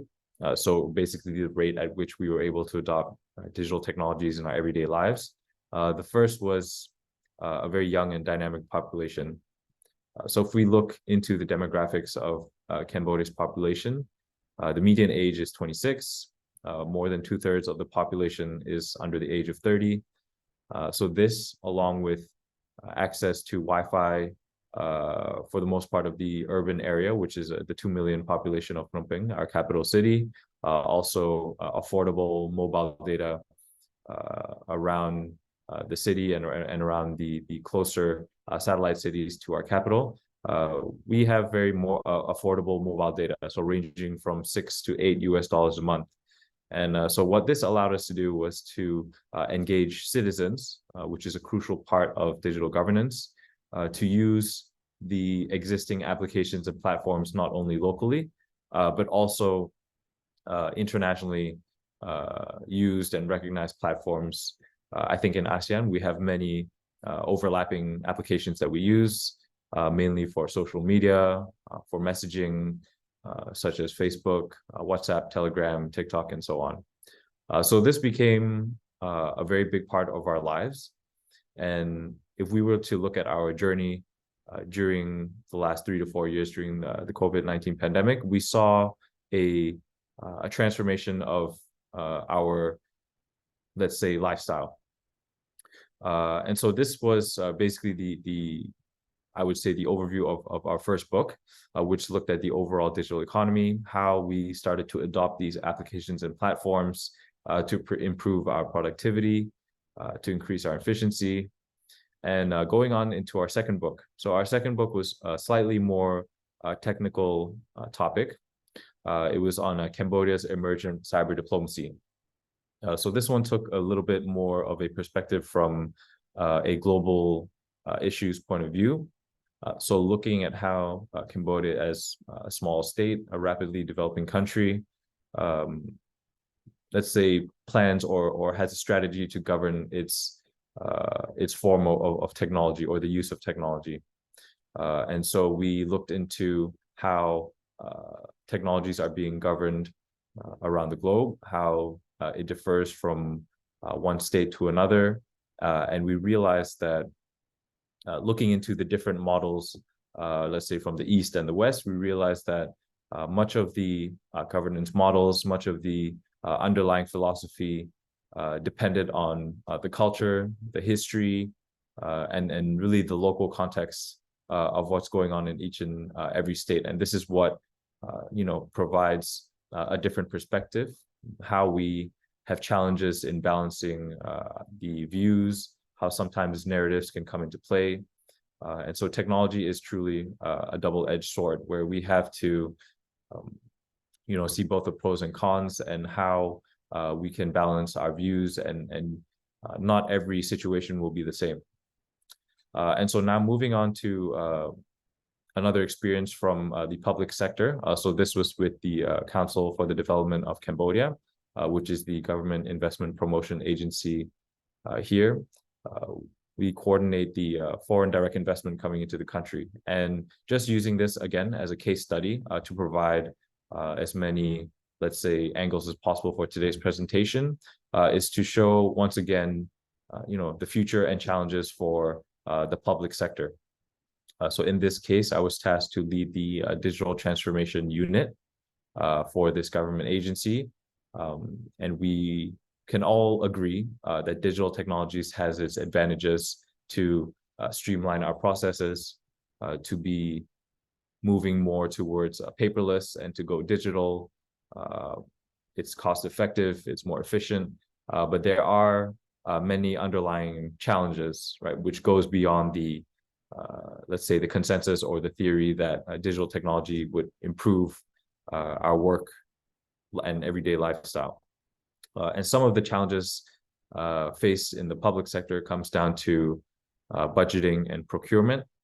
So looking into the annual budget and what can be allocated towards digital transformation, to realize that digital transformation is not only a task for the IT department, but it's really a whole of organization approach. And so I think that really ties into today's topic on digital governance, is that digital governance is not simply a technical process, but it does go, whole of organization or whole of nation, looking from the top down, looking at how to bring together expertise from different fields. And it's not just on the, let's say, software development or the computer engineering side, but also looking into interdisciplinary approaches.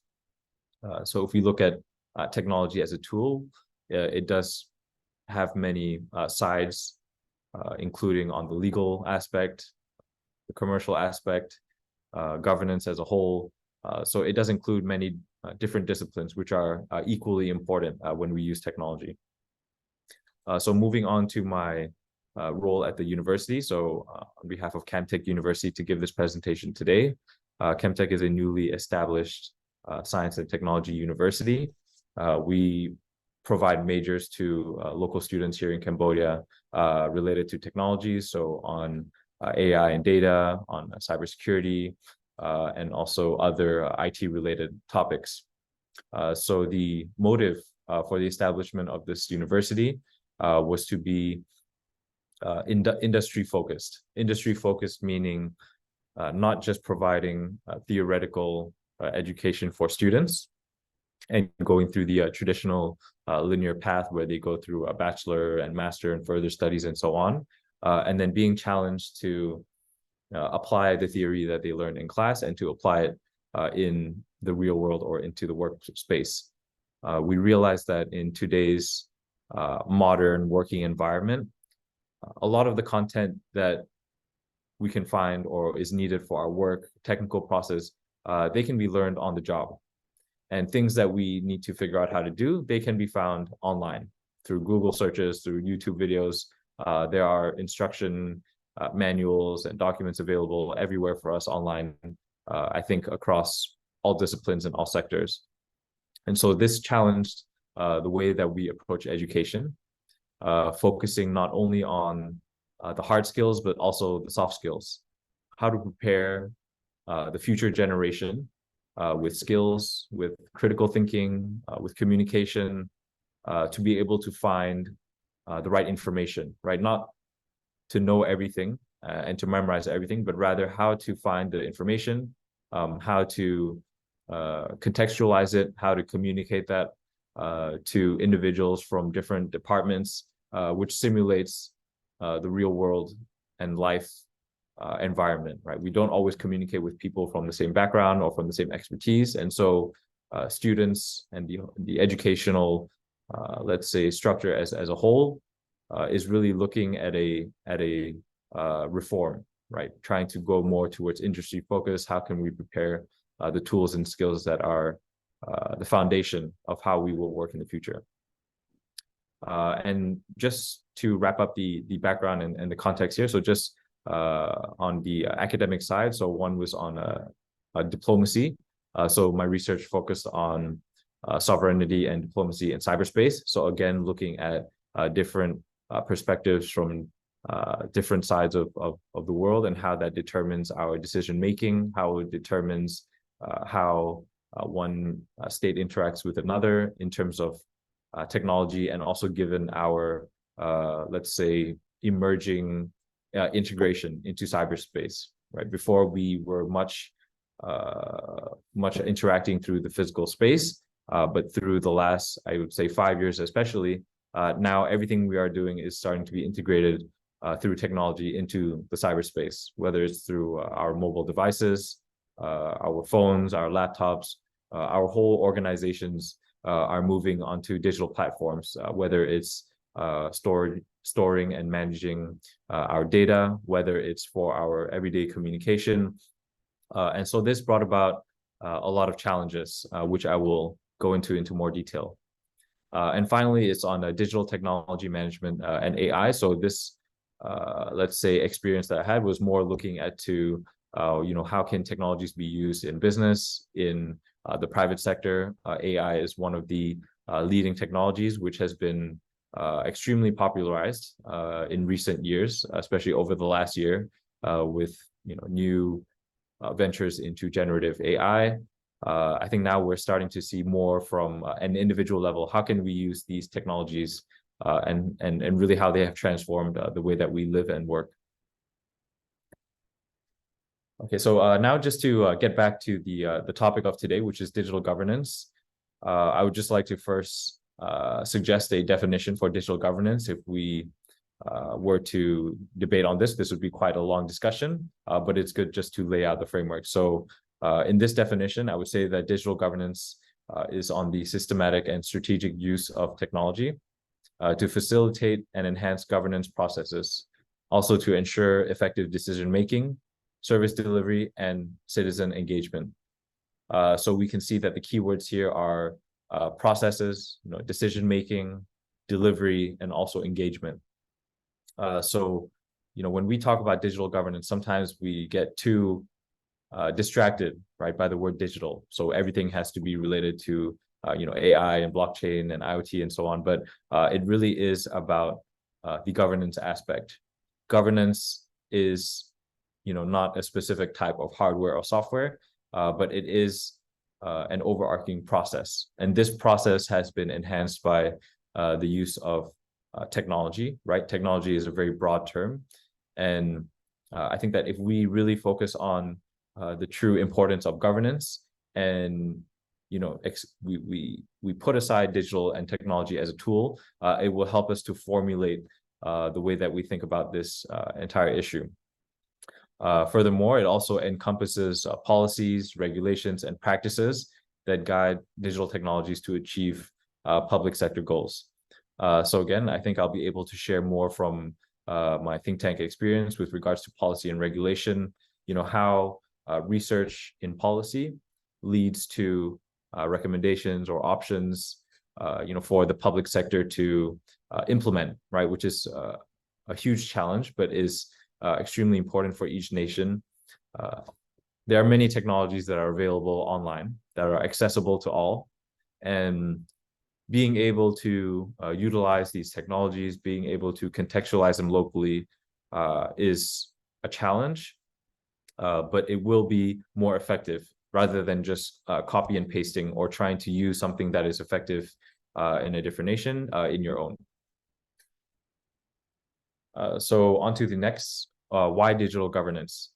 So before we talk more about from the public sector on citizen engagement, on the delivery of public service, but now we can look at digital governance more from the organizational level. So this would be for a typical company in the private sector. We can look at it from 5 different angles. So the first is on the board. And we did mention before how digital governance, how digital transformation is a whole of organization approach, not only to be pushed off to the technical team or the IT department. And so the importance of a top-down approach, whole of organization, is for the board, usually business leaders, corporate leaders, government leaders, even without an IT background, or they might feel intimidated that they don't understand enough about how technology works. They still are the leaders of that specific organization. And so they should be leading change and transformation, to form committees, including leaders, including technical experts, domain expertise. These are all important role players within an organization.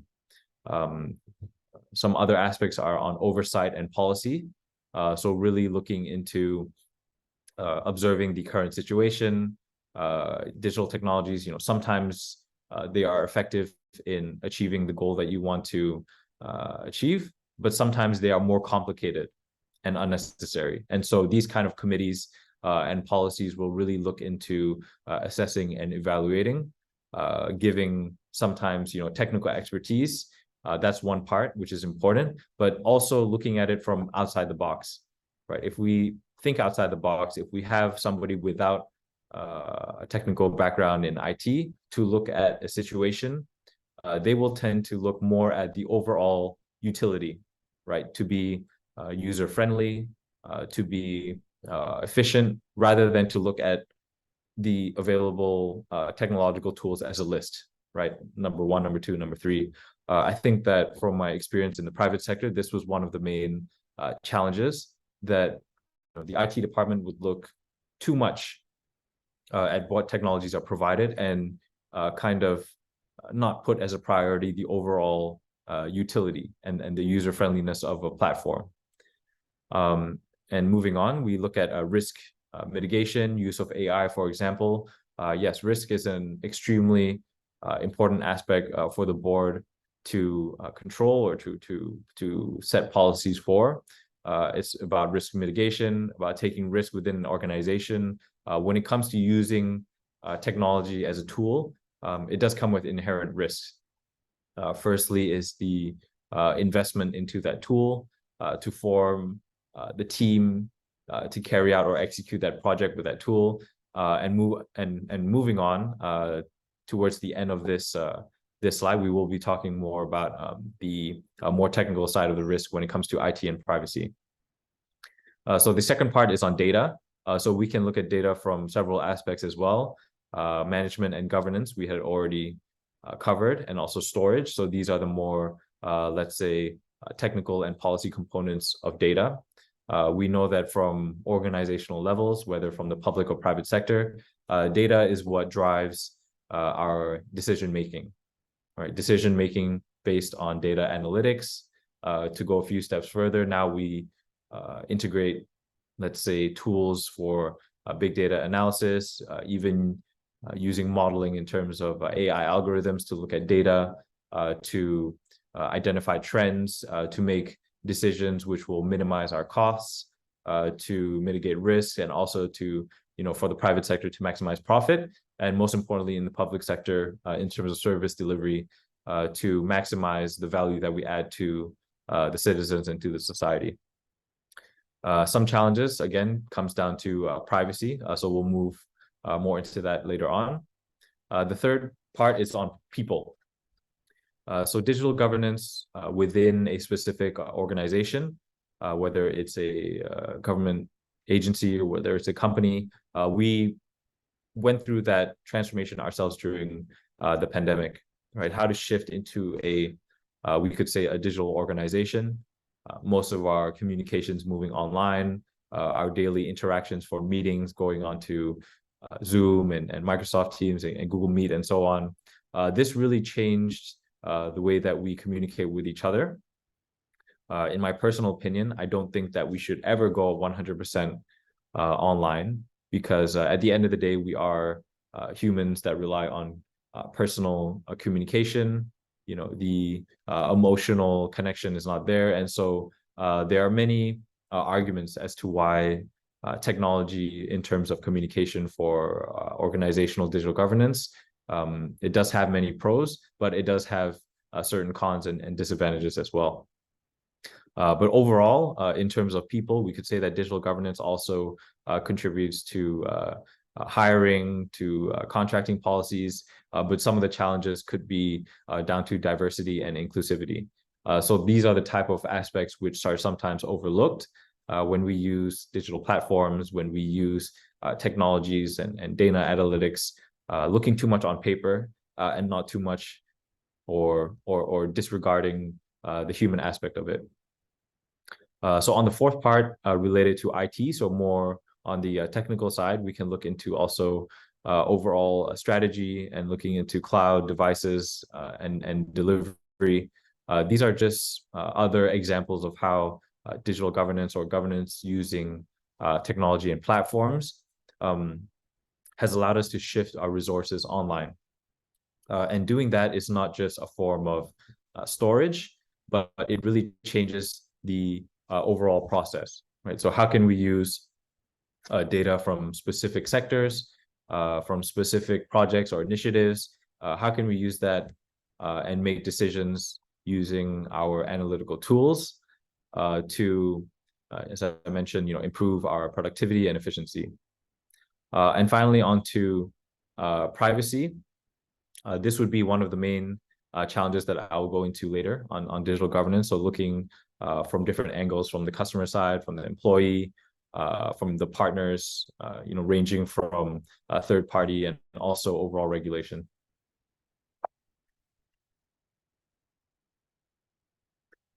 So what is the future of digital governance? Not to be too technical, but just to build on our experience, since we're talking about a post-pandemic era, I can give you a case study from Cambodia. And so maybe when you think of Cambodia, you wouldn't think of a digital economy or society immediately. But I can share with you that we had some interesting stories or journeys during the pandemic. And one of them was how public information was delivered from the government to our citizens. And if I just get straight to the point, we used Telegram, right, as a messaging application on a daily basis. So, for example, our former prime minister would send voice notes through Telegram message, and this would be shared, forwarded into many group chats. We have group chats for personal use, for organizational. Most companies and organizations have their own team group chat, just like a common practice is done around the world. But I think that in Cambodia, we took that one step further.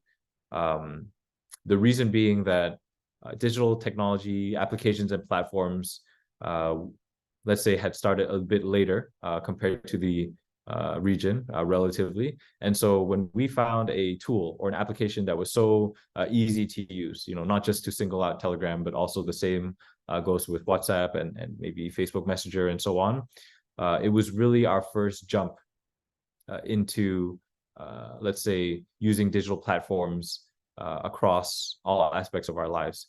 And we see that, only something as drastic or as significant as a pandemic, where we are forced to change our behavior and to transform our mindset, to build new habits and to learn to do something new. Only in those extreme cases do we really move forward, because applications and platforms like WhatsApp and Telegram have been around for many years. But I think what pushed us into the direction to use it, to that level of disseminating public information, in some way governing our own organization and using for everyday work and life, it really took an extreme situation such as that. And so if we look into the future, how can this continue to benefit our society? We can look at aspects of inclusivity and accessibility. So how more citizens can be engaged, how, let's say, public information can be more transparent and more accessible to the public. These are important parts for all of us, right? Citizens from different sectors, we rely on information. This is what helps us to improve our daily lives. It helps us to make better informed decisions at the corporate level. It helps with being on the same wavelength in terms of policy and regulation, to understand what kind of priorities should be made at the top level. The second part is on agile governance models. And so when we think about agile in the more, I guess, technical aspect or on the IT side, governance models have changed. When everything is connected, right? Everything is about connectivity through our devices, connectivity through our organizations.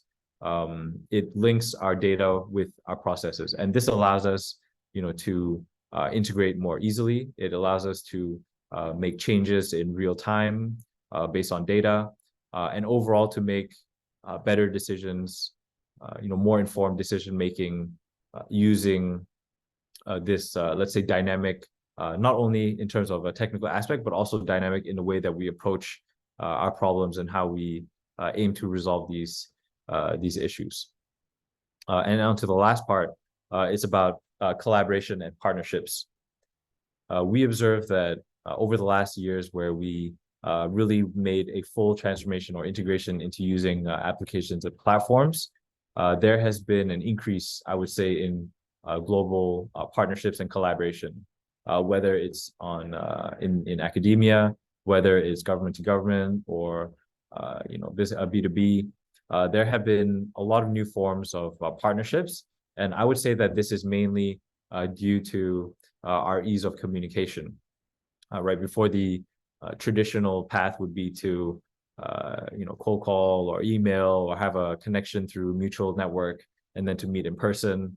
And the time that it takes from the first meeting to the second and to come back, all of that has been cut thanks to using our digital platforms, right? It allows us to catch up faster. It allows us to create events like our conference today with participants and with guests and panelists from around the world in real time.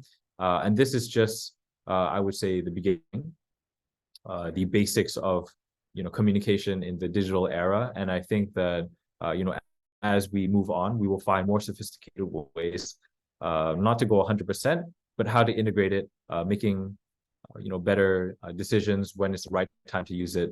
And overall, this will improve our productivity and efficiency. So on to the last part on challenges of digital governance. I had previously brushed on some of these important points before, but now I'll go into more detail. So we can understand that the more connected we are in our digital economy or society, the more, let's say, value it brings in terms of being connected from people to businesses, organizations, our devices. All of this allows for more seamless integration. It allows us to, through APIs, it allows us to go from one application to another for financial purposes, transactions, for communication, connecting with different public services to pay utilities, taxes, and so on. So overall, it does have many advantages to be connected. However, one of the main challenges that we face in being more connected is the exposure to more vulnerabilities, right? So what this means is that the more connected we are, the more chances there are for, let's say, certain kinds of vulnerabilities in terms of cybersecurity. What kind of data are we willing to give up? What kind of data are we agreeing to share with specific companies or with specific governments? So this really looks into the key underlying philosophy, right, of data security and of privacy. If we look at this as a cost and benefit analysis, we can see that what we're willing to give up in terms of data security, in terms of privacy for technology, is what we get in return for convenience. Right. So just to give very, let's say, general examples, but I think they're quite significant. During my time that I lived in China, for example, many of the applications and platforms are centralized, where you have to do many kind of like ID verifications, form of sharing certain data. But in different parts of the world, this may be seen as a different, let's say, from a different perspective, right? Because when we look at the example of China and using WeChat, it's extremely convenient. It's very high tech, or let's say very efficient, and it allows citizens to, like I said, be all connected financially. When it comes to registering for certain applications, to do things, things are very smooth when it comes to interoperability. But when we look at other examples, let's say in North America or in EU, where the data security and privacy regulations are a little bit more strict, it does limit our, let's say, utility or use cases within the digital technology sector. And so I guess my conclusion is not that one is right or wrong, but we do have to look at it from different angles. Citizens and I guess overall societies, we have different mentalities when it comes to our own type of, let's say, data security and privacy. What are we willing to give up as citizens, or what are we willing to share for technological convenience, right? And this affects our everyday lives. It affects, how we are able to interact in society. And so these are important points to consider. And finally, on my last point, I would just touch briefly on policy and regulation. And so back again to my experience during the think tank policy and regulation when it comes to, let's say, in the technology sector is extremely challenging. The reason is that digital technologies are growing exponentially rapidly, meaning that every few years, every few months, there's a new update, there's a new iteration, things are changing very fast. And this brings about challenges for policy and regulation, which usually come slower or behind private sector innovation.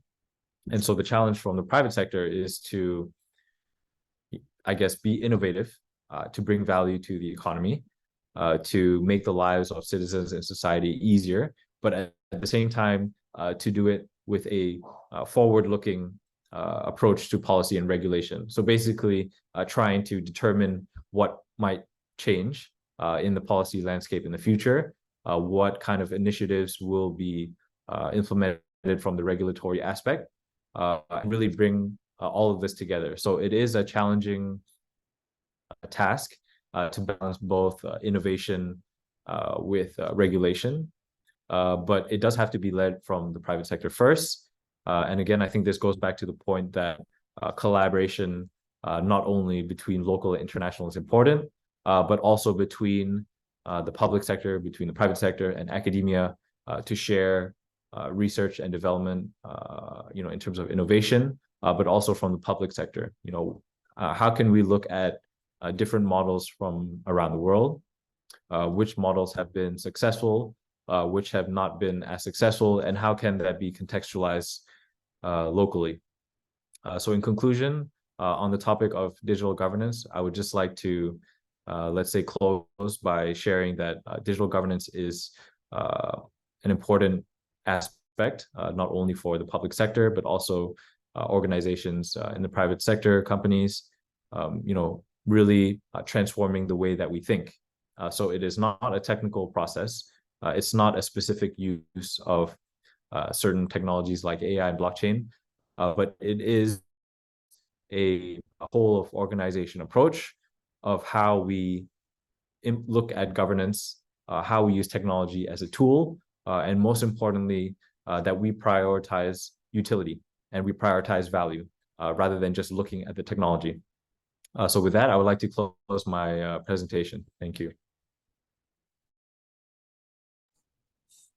All right, thank you very much for your sharing, Mr. Tam. Ladies and gentlemen, let us give our virtual applause to Mr. Tam. And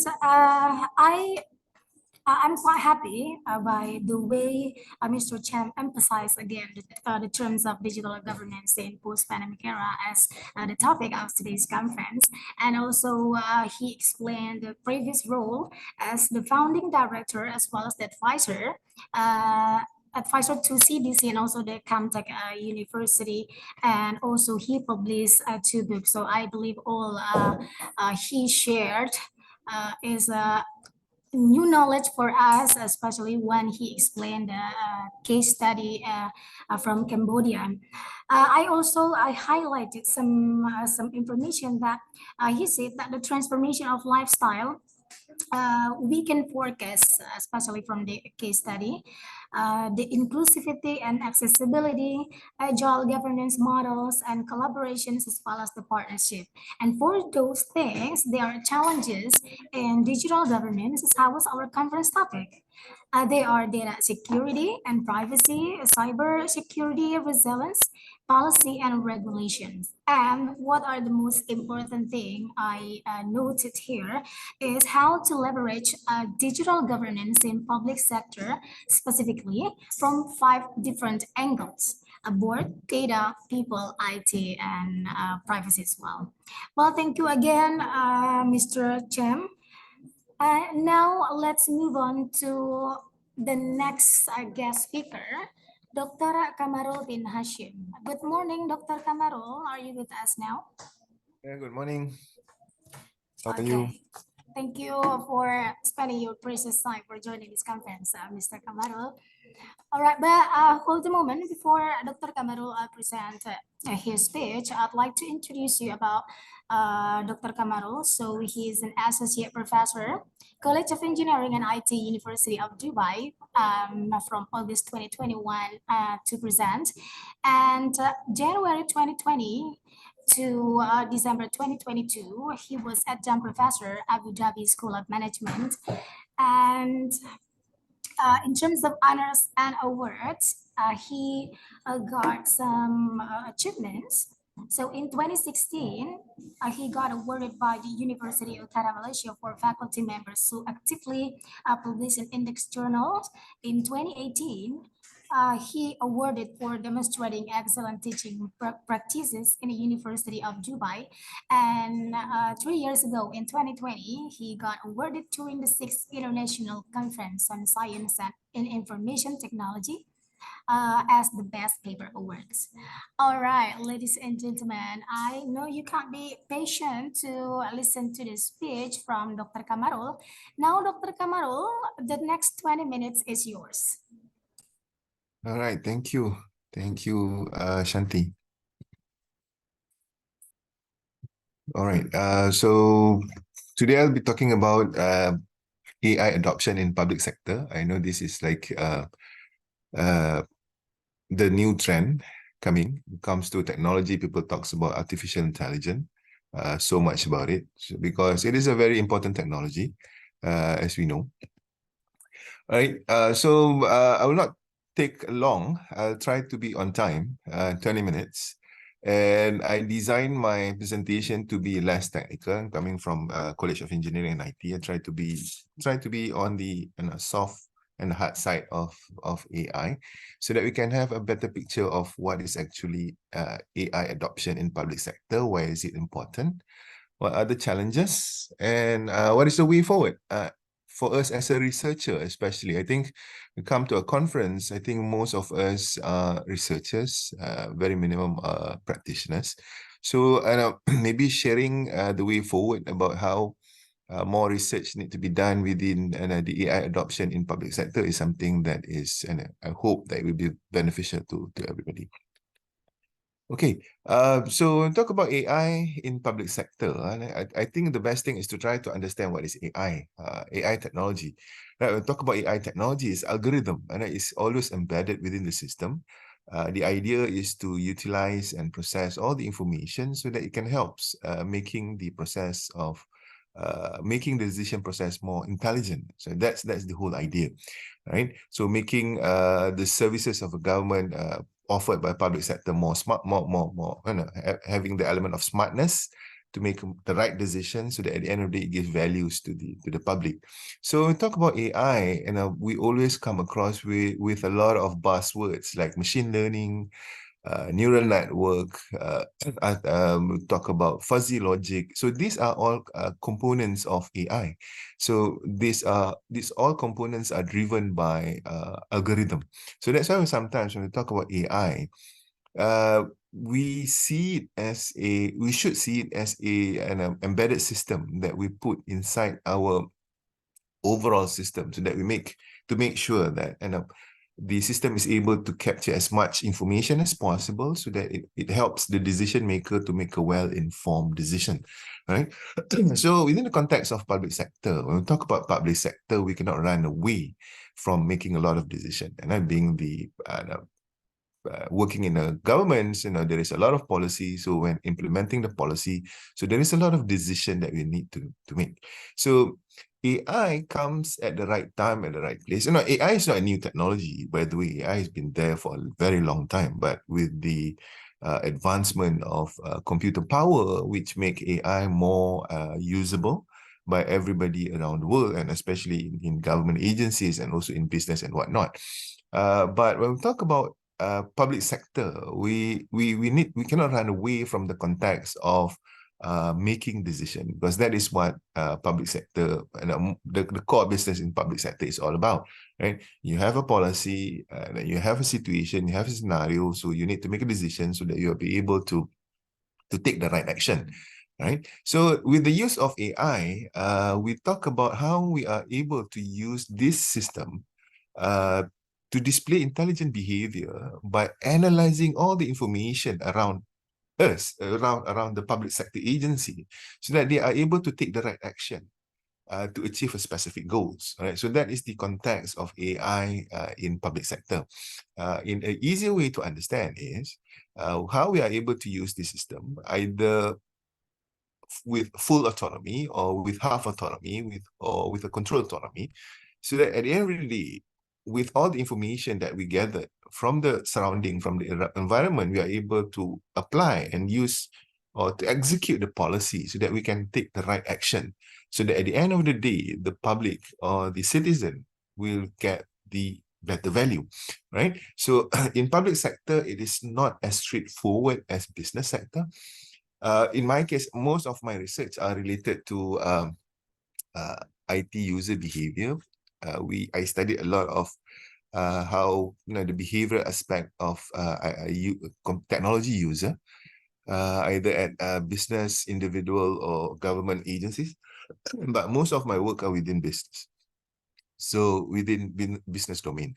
So when we do in business domain, it's very straightforward because it has a very clear value proposition, either about reducing costs, it's about gaining more profits, right? But when it comes to public sector, within the government, e-government, digital governance, the proposition is a little bit different.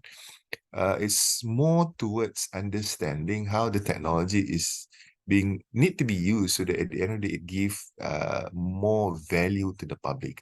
So this is a very tricky and challenging part about not, when studying technology, not to have the mindset of the business environment, putting it straight away to the government perspective. All right, so we need to make sure that we have the right alignment when we are studying the use of technology in public sector, because it has a different goal at the end of the day. So the approach, the strategy should not be cut and paste directly. All right, so that's one of the things we need to bear in mind when we are trying to study about AI adoption or any other technology within the public sector. All right, so as a start, I think, as I told at the beginning, I would be very technical about it. I try to make sure that this presentation is able to benefit as much as possible. Whether you are coming from a technical, non-technical background, I hope that I'm speaking the same language with everybody. So let's look at the potential or the potential benefits of AI when it comes to public sector. So as we know that when we apply AI, we are talking about how to enhance government operational efficiency. So in this case, this benefit refers to especially towards how to use AI as a substitute to government workers, so that we are able to speed up the process, right? So as we know, using machine learning, for example, or using any other, and especially machine learning, we are able to help government to process abundance number of application, for example. So rather than waiting for people to, when in any governments, we have a lot of initiative given to the public. So the way we deal with it is usually we ask them to apply for it, and then there will be a process of reviewing it, and then there will be a process of making decision whether you get the aid or not, right? So this process usually takes time. So with the AI, what happened is they try to speed up the process by making sure that they use a certain algorithm that helps to make decision, so that making the process more efficient and more straightforward, right? So this is number one, how AI is able to enhance government operation. This is one example. It can be a lot of other examples, right? Number two, AI is also very powerful in helping the governments to identify risk and also do the process of monitoring more effectively, right? As we know that when we talk about AI, you cannot run away from the concept of face recognition, fraud detection, right? So all these are tools in AI that have been used aggressively to help government agencies to identify risk. Risk can be in many forms. Risk can be in terms of fraud, it can be in terms of public surveillance, can be in terms of threats and whatnot, right? I still remember we got visitors from China. When I'm in the University of Dubai, we have visitors from China. They come and they presented their AI projects. So one of their project is to do face recognition and to make sure that the surveillance system within a certain building is safe or not.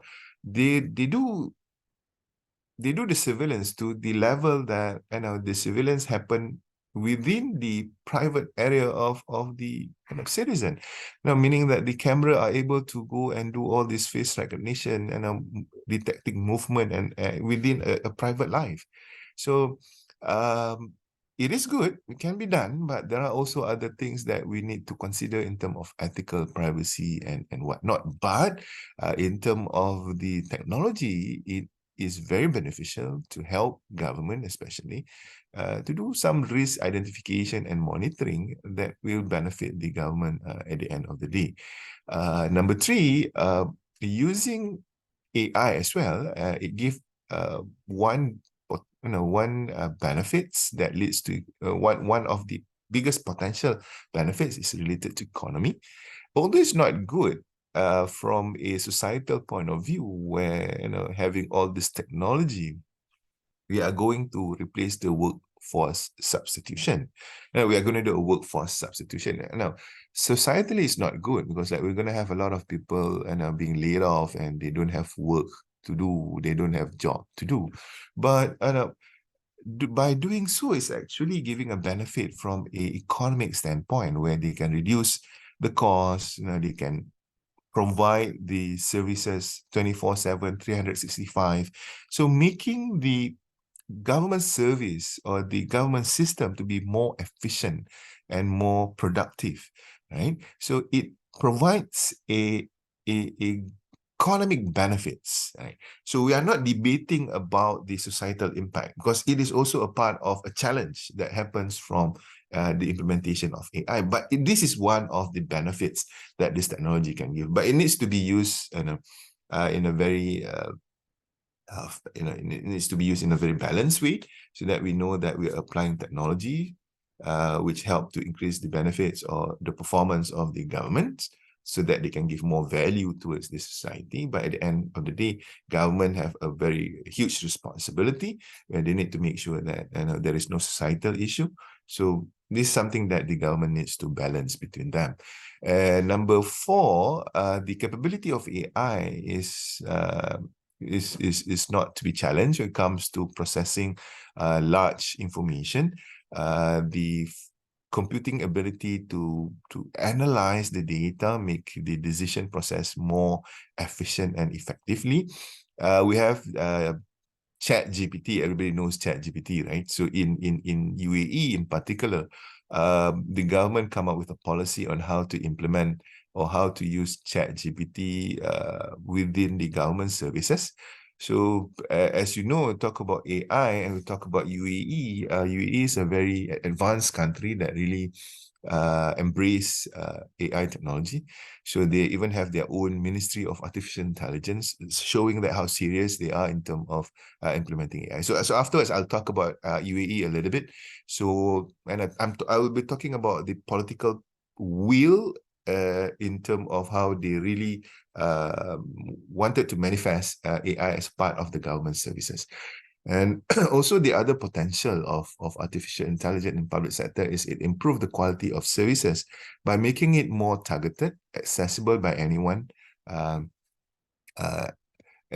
making it more personalized. Why I'm saying that? Because like when you are using, for example, machine learning,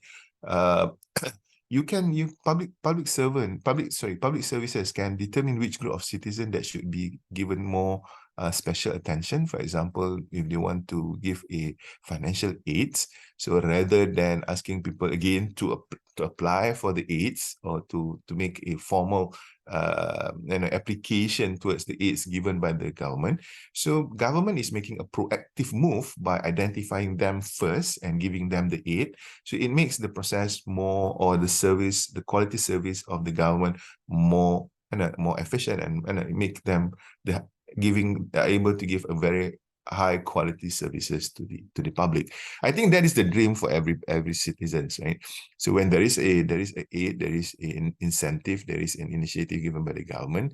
We should not be like sorry, quote unquote, like begging to them to get all the services, but rather than having AI and all that. So it helps us to identify who should be given, and also it helps to increase the transparency of the services. So AI can play all this role, but it needs to be done in a careful manner, because sometimes it might cross the line of privacy and whatnot. Okay, so there are also a few other potential, which I'm going to go fast before I go to the challenges, which we need to understand as well, so that at the end of the day, we are able to balance between the benefits and the challenges of AI, so towards implementing it within the public sector. So AI also have the potential to benefit the society in large, by providing better public values. For example, it can help to improve the quality of life, right? So by standardizing the government delivery system. So what does it mean? It means that, because of AI can work across the hour, 24/7, 365, the channel of the services can be targeted to the right groups. All right, so then people will feel more transparent of the service, and therefore they are able to improve the quality of their life better. So they are able to work according to their time, because they know that the government services are there 24/7, right? So we need to differentiate that, yes, using e-government now, all the services are available, but still you have to understand that the process is not complete, that you have to apply, then you have to wait out of a certain period, then you get the response.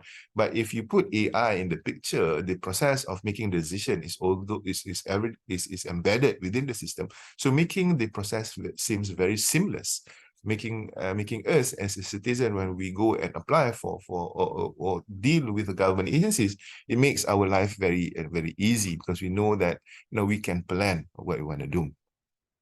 And the key point of AI as well, as we know, it helps to make better decision, because it is able to capture and give perspective of or the meaning of the data, rather than based on fact and figures, we are able to make more decision. But we have to be clear as well when it comes to public sector, comes to government services. There's an element of politics, so the decision is not as so straightforward as possible. So there are a lot of consideration that need to be done. But at least it gives a better perspective. So it can gather a lot of information and make fast decision, especially using AI and Internet of Things. It is able to give you the real-time data. So especially if you are dealing with emergency situation where you need to make fast decision. For example, in Malaysia, we have a lot of floodings happening. So then, to make a decision, we need to know what is the situation out there in the field. So with AI, real-time data, it helps us to give better decision. And also with AI, I need to mention as well that it is about its prediction ability. It has a lot of models can use to predict. So it is very helpful and useful when it comes to making decisions. And lastly, the biggest potential benefits of AI is the sustainability benefits, right? So through AI, we are able to use the resources more efficiently and effectively.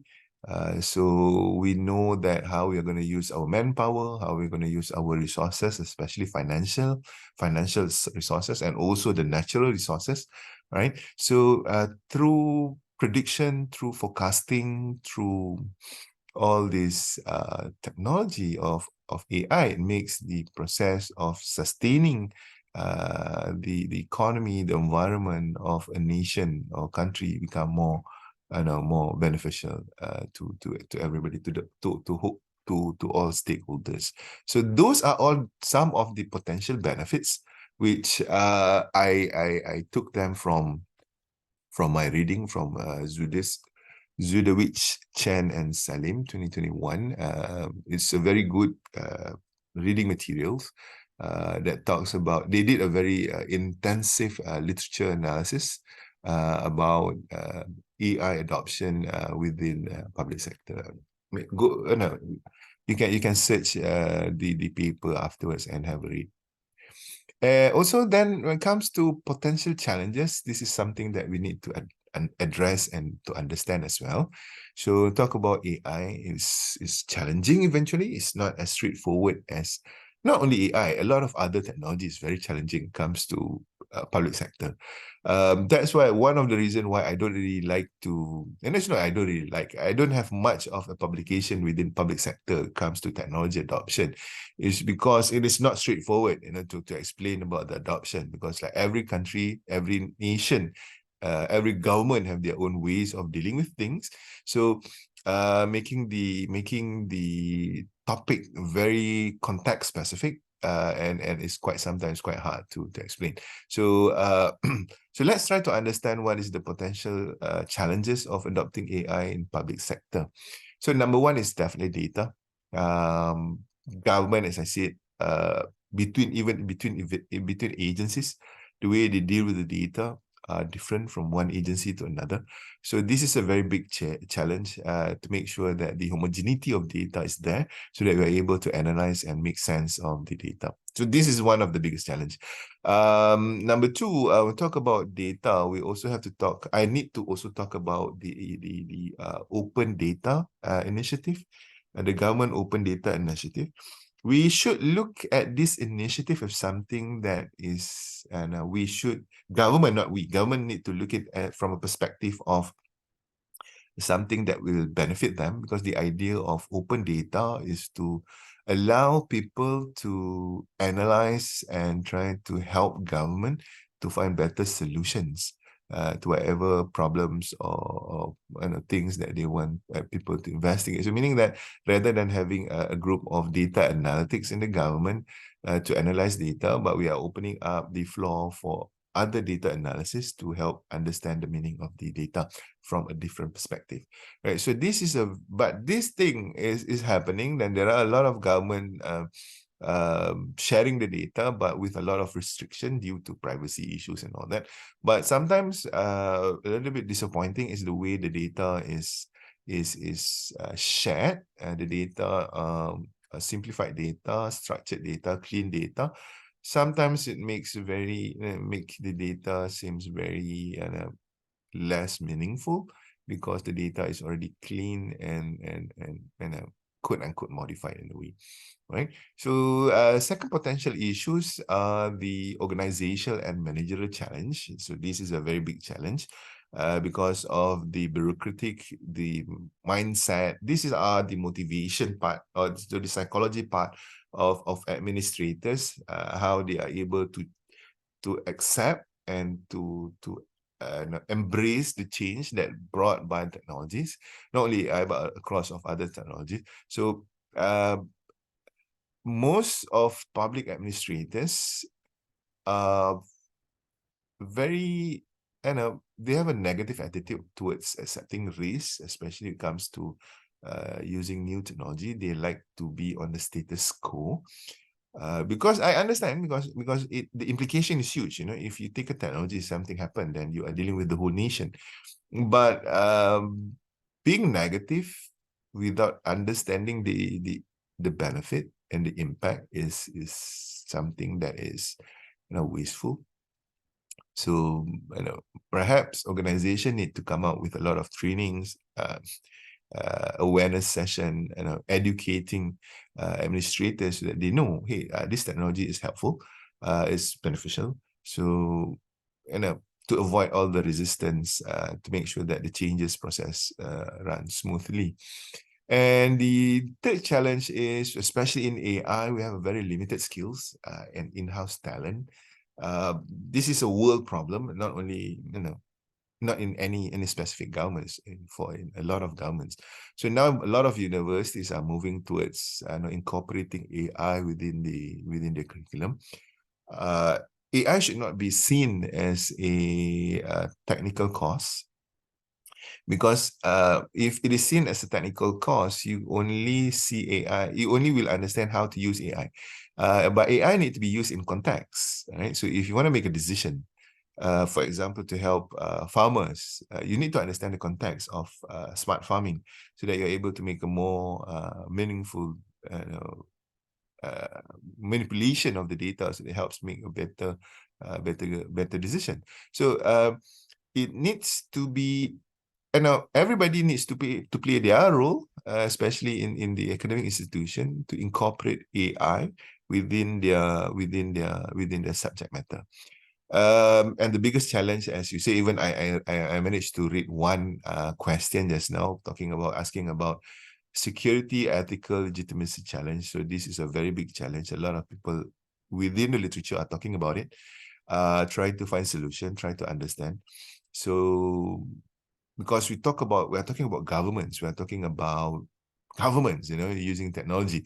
So it comes with a lot of security issues, because we are talking about how the breach of personal data, and in the name of making the right decision, we need to breach the data, we need to breach the privacy of the data.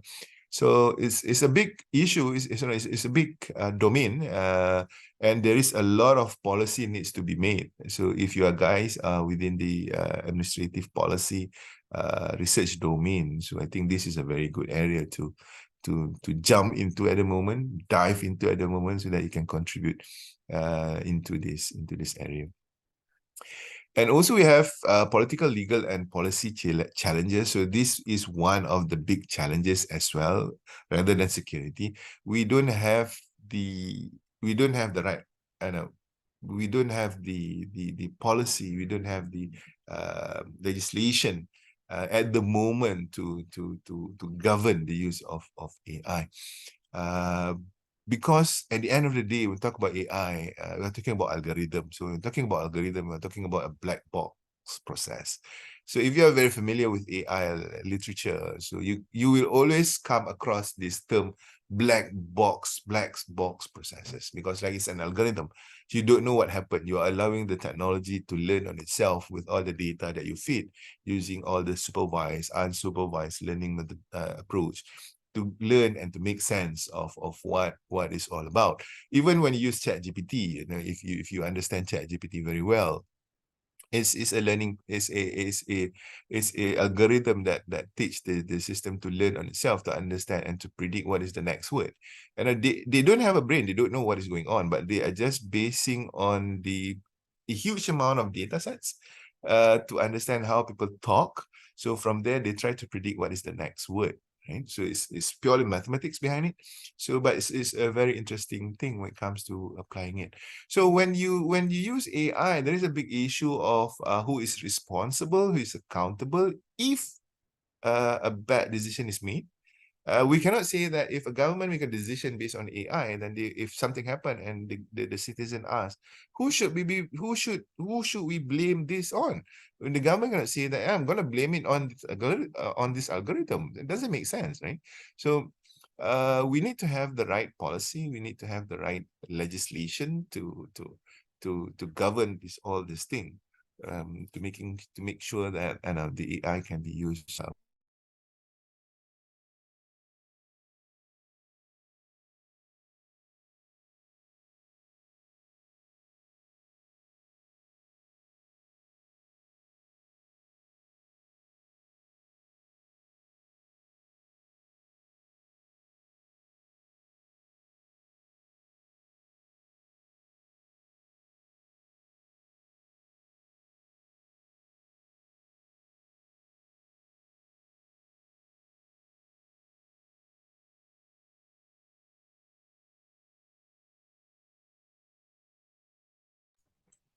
All right, thank you very much for the sharing, Mr. Kamarul. What a wonderful speech. For that, let us give our virtual applause to Mr. Kamarul bin Hashim from University of Dubai. All right, ladies and gentlemen, for me personally, it's quite interesting topic since he talked about how to leverage artificial intelligence in a public sector. because this topic is similar with my research topic this year, how to leverage artificial intelligence in public sector and also the private sector. And I agree also with what he explained, that AI in the public sector or private sector often associated with a machine learning, neural network, yeah, NLP, multi-agent systems, and optimization as well. And what is the potential benefits from AI specifically in public sector? Dr. Kamarul elaborated that the benefits are enhancing government operations efficiency, risk identification, potentially leads to economic benefits, large data and information processing, also improving quality of public service by making it more targeted and accessible, and personal using AI, which leads to a benefit for society. And the last point of the potential benefits of AI is to support government decision makers and all. And from those potential benefits, we can conclude that there are potential challenges of AI in public sector, and it is in line to what Mr. Siri just explained on the previous speech. They are data and then organizational and managerial challenging, like a lack of AI adequate governance, also limited skills and in-house talent related to AI, also the misinterpretation, I think, of AI results that impact to the complex and making it difficult for a civil servant itself, and also the security, ethical, and legitimacy challenges. All right, ladies and gentlemen, apparently there are many questions appear here, but before that, we have still one speaker left, Dr. Muhammad Taufik, DEA. Let me address him. Good morning, Dr. Hello, good morning. Taufik. Okay. Yeah. I just got information that you will come late, but thankful that you are already here with us now. Okay, hold a moment, Mr. Taufik. I will introduce you to our participants. So, ladies and gentlemen, our speaker, Dr. Muhammad Taufik, DAA, as a Deputy Chairman of Civil Servant Competency Development Policy from National Institute of Public Administration, NIPA, Indonesia. And he has international professional experiences.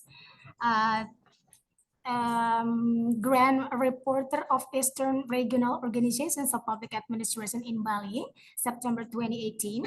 And also he experienced a public human resource management consultant, local government capacity building, also government accountability and performance management.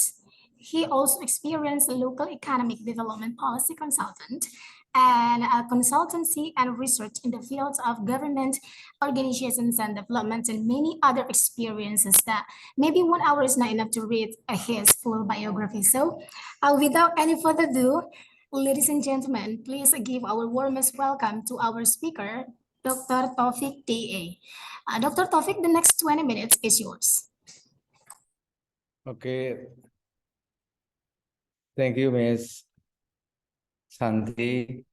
Ladies and gentlemen, I would like to share experience about the civil servant in Indonesia and facing a demand to build a smart learning ecosystem to respond to the challenge of dynamic digital governance in Indonesia. As we know that after being hit by the COVID-19 pandemic in 2020, Indonesia has started to recover since 2022, and the crisis does not always bring calamity. It also brings a new achievement and arising from the nation resilience to survive, and a significant impact of the COVID-19 pandemic is the acceleration of digital transformation in Indonesia. Government has expanded internet infrastructure and make it more affordable throughout the archipelago, and And also, digital has become a lifestyle for society, and that mean that the government has to adopt a more progressive policies in responding the changing of lifestyle of the society. And according to Lisa Wetzman, digital governance can be defined as a as a discipline that focuses on establishing clear accountability for digital strategy, policy, and standard. So nowadays we can identify some of the digital governance challenges arise from acceleration of digital transformation. For instance, digital disruption has brought rapid transformation of digitalization in public service. In terms of relation between people and government, we found that it's more difficult to manage public trust issues and society perception. Bureaucracy is demanded to be more agile, either to the public servant as well as public organization. And with the fast growth of information and connectivity, we face more dynamic globalization, and we must be more responsive to our citizens in solving many problems. Growth of digital economy has made economic more competitive and could bring some unintended consequences as well. So in order to cope with the digital governance challenges, bureaucracy should encourage smart learning ecosystem. As we know that based on World Economic Survey, that after the pandemic, what is the most important, what is the highest priority for the organization, for public organization as well as a private organization, is learning needs. Learning is deemed as a means of survival for all organization after pandemic. So in that case, for bureaucracy in Indonesia, nowadays we have to design how to accelerate the learning capacity of the civil servant. The acceleration of learning capacity is also a means in translating our President Jokowi, his direction concerning digital transformation that is launched in 2018. That he emphasized that acceleration of access and digital infrastructure as well as internet access. Yeah. And the second is preparing transformation roadmap of digitalization for strategic sectors, especially a sector which is responsible in improving the welfare of society and also improving the performance of investment policy. The third is the acceleration of national data centers integration, and the fourth is digital talent, and the last one is regulation and budget support.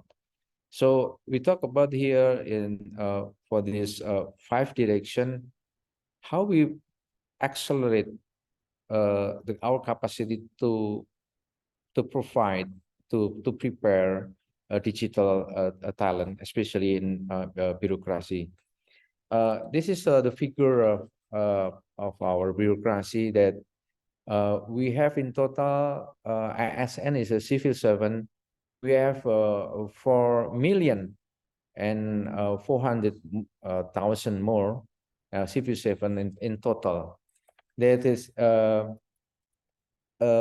in this number, we have also permanent civil servant. We can divide in permanent civil servant and contract civil servant. Both civil servant and under new regulation, now they obliged to learn continually, to learn continually. Learning as mandatory, not as a right for civil servant, but it's obliged by the law. They have to learn continuously as to respond to government organization needs. And this is a profile of our digital status in Indonesia, that now in building digital learning ecosystem, we need to adapt with the condition of digital status in Indonesia. That is, digital status here is indicate that the improvement in terms of digital literacy. This is one of our priority. In terms of digital ethics, we need to improve our digital culture and digital safety. That is became also one of the biggest challenges for a government sector. So we talk here about digital literacy and also about the digital mindset, how to prepare our civil servant with a digital mindset in responding the digital lifestyle of the society that is increasing from time to time, especially after COVID-19. And the problem in Indonesia also has now is we have a digital divide. This is also important issues in digital governance dynamics challenges, because when we talk about the internet penetration, from our population that is now is around 270 million. Now 215 million population has access of internet already, but this distribution is not equal from region to region. So if we talk about digital transformation, we have to consider about the issue of digital divide. So from the perspective of civil servant, they have to be able to think with the diversity, this condition of the digital divide. They have to be able to think and act with this diversity. And now, based on this challenge, we are preparing our policy in accelerating learning for civil servant for 4,500,000 more in civil servant in Indonesia and across the Indonesian region. Is our principle is how to ensure access for all civil servants to have a learning access. How to ensure that civil servant in the different region with the different connection of internet that I mentioned early, that is we have still a problem of divide, digital divide. So we have to ensure any device or any means to allow a civil servant in the different region to have access for learning. And the second is impactful. How to ensure the scenario is for the learning can be a benefit, can be used as a means to accelerate the reform, of bureaucracy reform. So this is important to consider that learning is not only to accumulate knowledge and skill, but how to give an impact, a real impact for the bureaucracy to change. And the third principle that we adopt in our policy is vision. How to use technology to minimize the cost of the learning, because when our law regulated and obliged our civil servant to learn continuously, so there will be a very huge cost to finance the learning. So we have to find a solution, a strategy that more efficient. And the last one is integrated. So this is important ideas. This how to integrate diverse method in learning. What we call now corporate unicity, ISN corporate unicity. This means that we use any means and any method integratively to facilitate the civil servant to learn and to work to and inspiratedly. We call it learning in the flow of work. So this is our challenge in how to digitalize the learning and how to learn digitalization. This is very important a thing that we have to consider in digital transformation. And because the condition of civil servant now, we face needs to accelerate digital literacy, not only the capacity how to use the technology, but to change the mindset.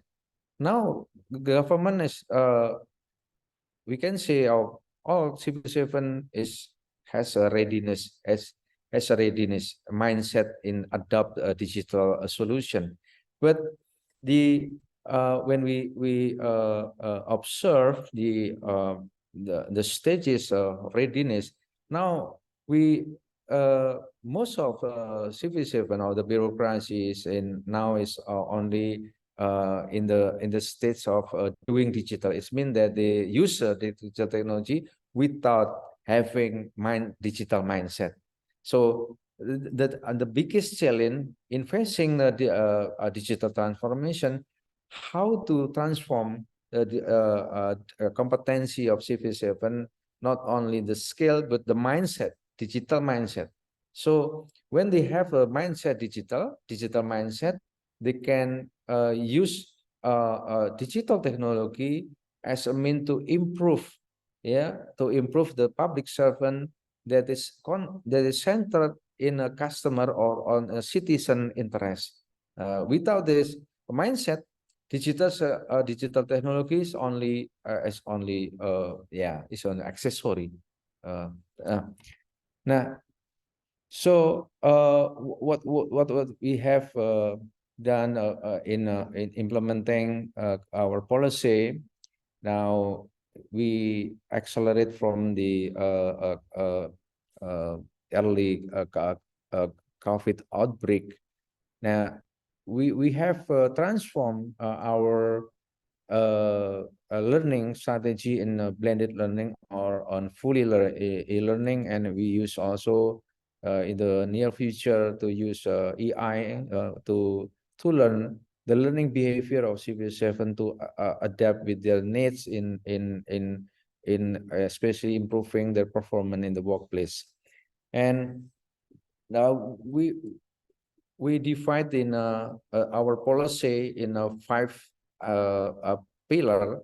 There's a program design, how to design with to improve to accelerate digital mindset in the literacy, and also how to prepare our trainers with more adaptive skill in responding digital demand, and also how to align our technology use in supporting the learning strategy. And the last is to change the quality management framework. This is a very important part, and the most important part in this our effort to transform our learning strategy, because this is quality management framework is to ensure that all training institutions to change their strategy to adapt with to with the exigence of digital governance. Yeah, we ask the learning center to optimize digital solution, and also to prepare their staff with a digital competency. So this is a four pillar that the first program design. We transform all the training, all the learning program in a blended or in a fully e-learning, and the trainer we adopt a program of reskilling to strengthen the capacity of the trainer to use technology in a learning agenda. And the fourth, the technology. This is most difficult part, because the technology here we have to adapt with the diversity condition in Indonesia. I mentioned earlier that from region to region we have a different internet penetration and also the infrastructure. So and the second, the issue of the technology use in learning ecosystem is how to use technology to enhance the learning engagement, because when we learning from the with the technology help, it is very difficult how to increase the intensity of interactive from the learning facilitator and the learners. So it is important how to use technology to enhance also learning engagement. So this is what we have done so far here about the progress of the policy and competency development in Indonesia, that now and with the new law that oblige all civil servants to learn continuously. So we now prepare the technology that allow to provide civil servant in different region with the diverse internet penetration, more access. So we adopt here what we call omni-channel learning, that allow civil servant to learn from different means of learning with a broadcast system like radio to allow the civil servant in remote area to access learning material. And also we will collaborate with national television broadcast to penetrate, especially in the village area, to interact with the civil servant in village area. So I think this is what I present here about the progress of the policy, current policy and competency development to support the capacity of civil servant in responding digital governance. Thank you very much. Good morning. Thank you very much for the speech, Mr. Taufik. Yeah, it's interesting when Mr. Taufik raised the topic, blessing in disguise. In Indonesia, we name it berkat yang terselubung. All right. The blessing in disguise from the pandemic COVID. And I highlighted some points of what Mr. Taufik elaborated on his speech. So what's the challenge of dynamic digital governance he emphasized by showing President Jokowi's speech at the beginning about the direction on digital transformation, and then digital status in Indonesia in terms of digital literacy index in Indonesia from 2020 to 2022. And also he showed the data that it tends to be increased from time to time. While in terms of digital literacy index Indonesia based on regions in 2022, unfortunately, it is not evenly distributed. And another things are four important things of Indonesian state apparatus competence development principles. They are access for all, impactful, efficient, integrated, such as collaboration in between government. And also, in addition, he emphasized the digital mindset first, and then we can use digital technology. Because he said that without a mindset, digital is only an accessories. And another things are most important part for building smart learning ecosystems, programs design, trainers, technology, and quality management framework. And in addition, Mr. Taufik closed the speech by elaborating the digital learning models. All right, ladies and gentlemen, I hope we can take advantage from what our speakers just explained by present their speeches. And now we have arrived at the Q&A, questions and answer session. And apparently we got a lot of questions here. IT team, could you please help me to display the questions on the screen?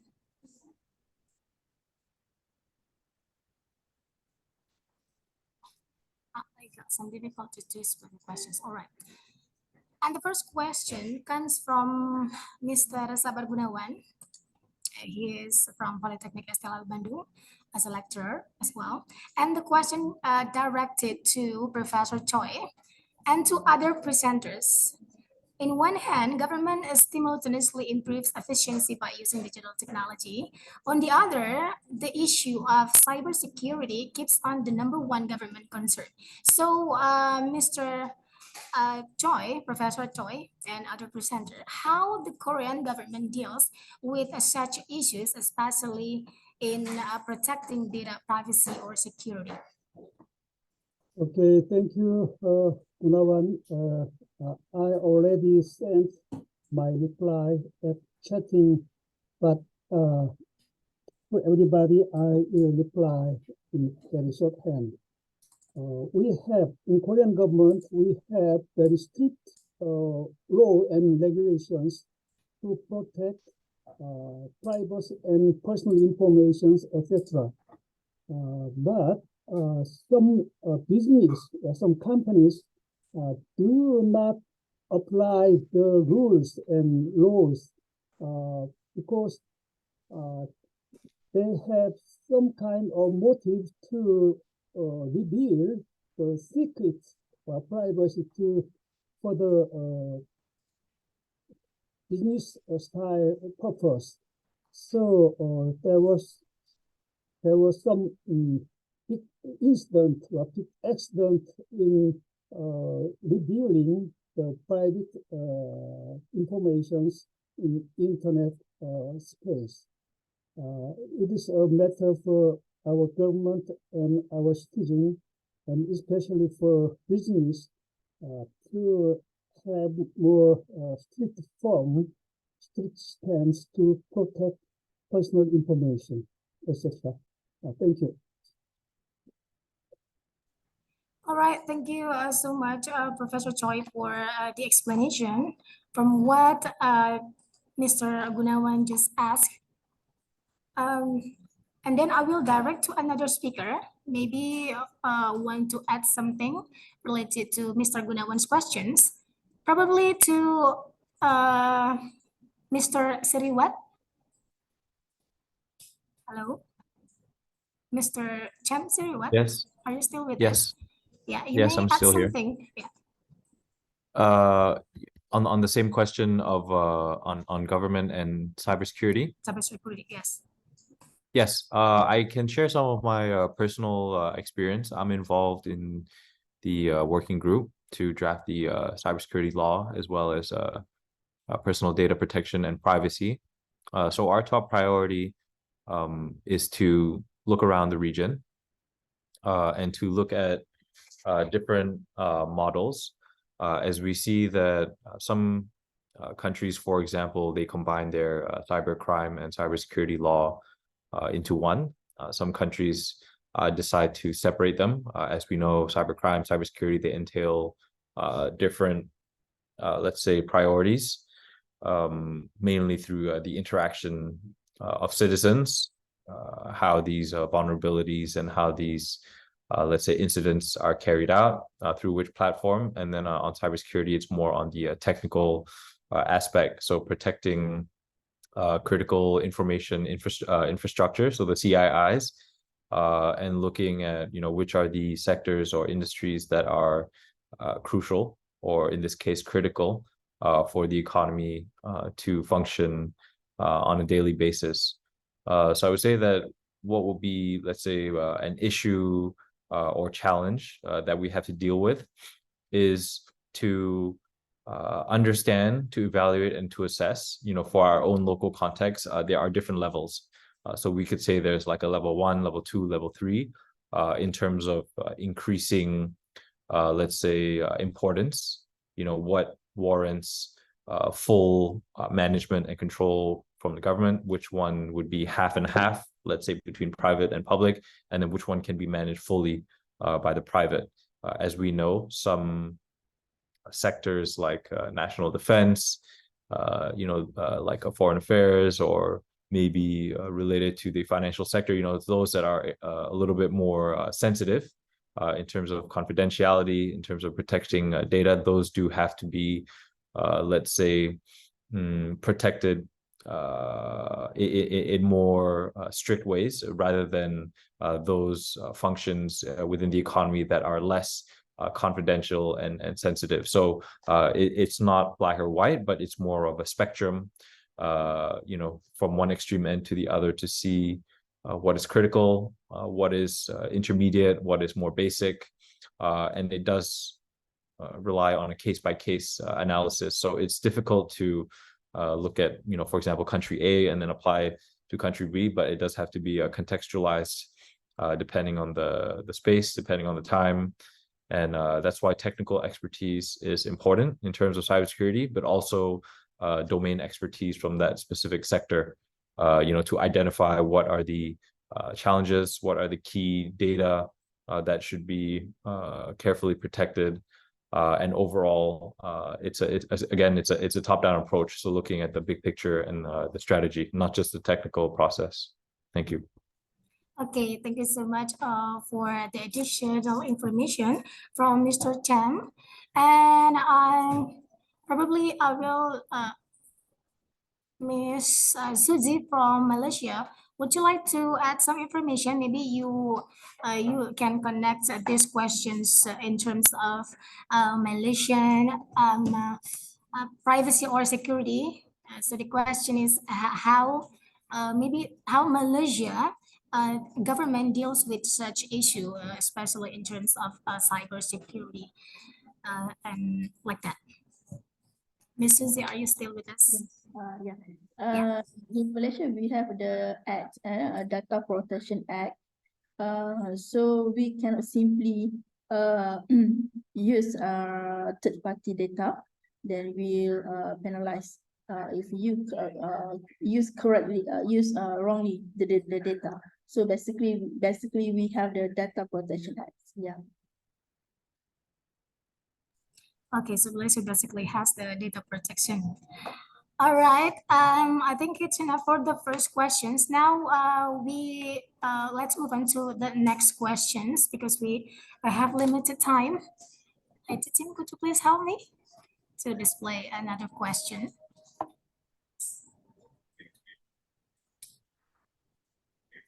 All right, and the question from Mr. Abdul Rahman from Politeknik STLN Bandung. Then the question is for all presenters. It can't be denied that the existence of digital technology causes people to lose their jobs. So based on the experience of each presenter in your countries, what's being done to deal with this problem? So based on the experience from all the speakers, probably I will direct to Dr. Kamaru. Please, the time is yours to answer the question, maybe.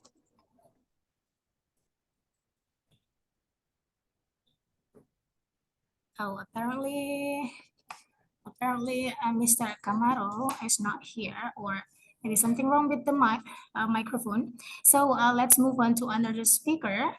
Dr. Taufik, would you please to answer the question? So Yes. what's being done to deal with this problem? So, thank you.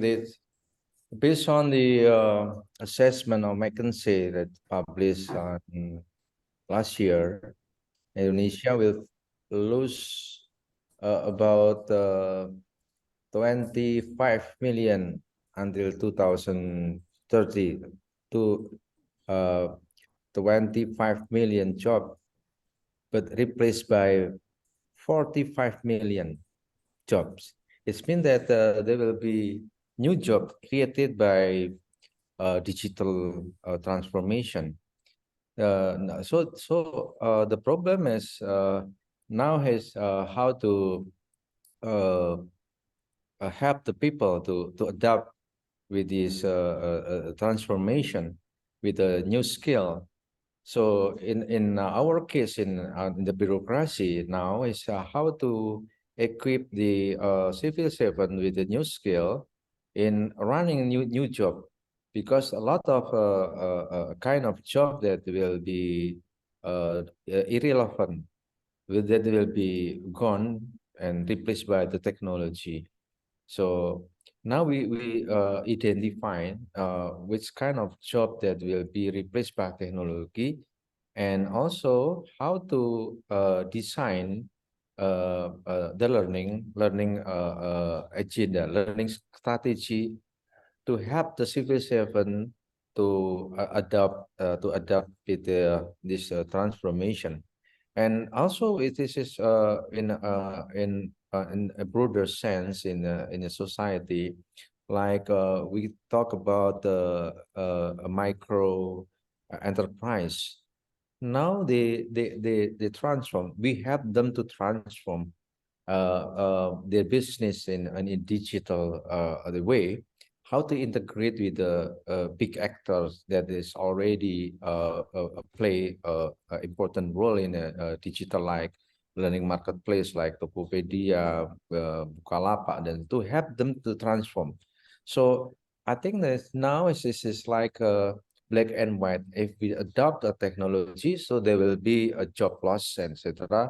But we talk now is how to help society and also bureaucracy to adjust themselves with this change, with this transformation, with the facility to learn, how to upskill and reskill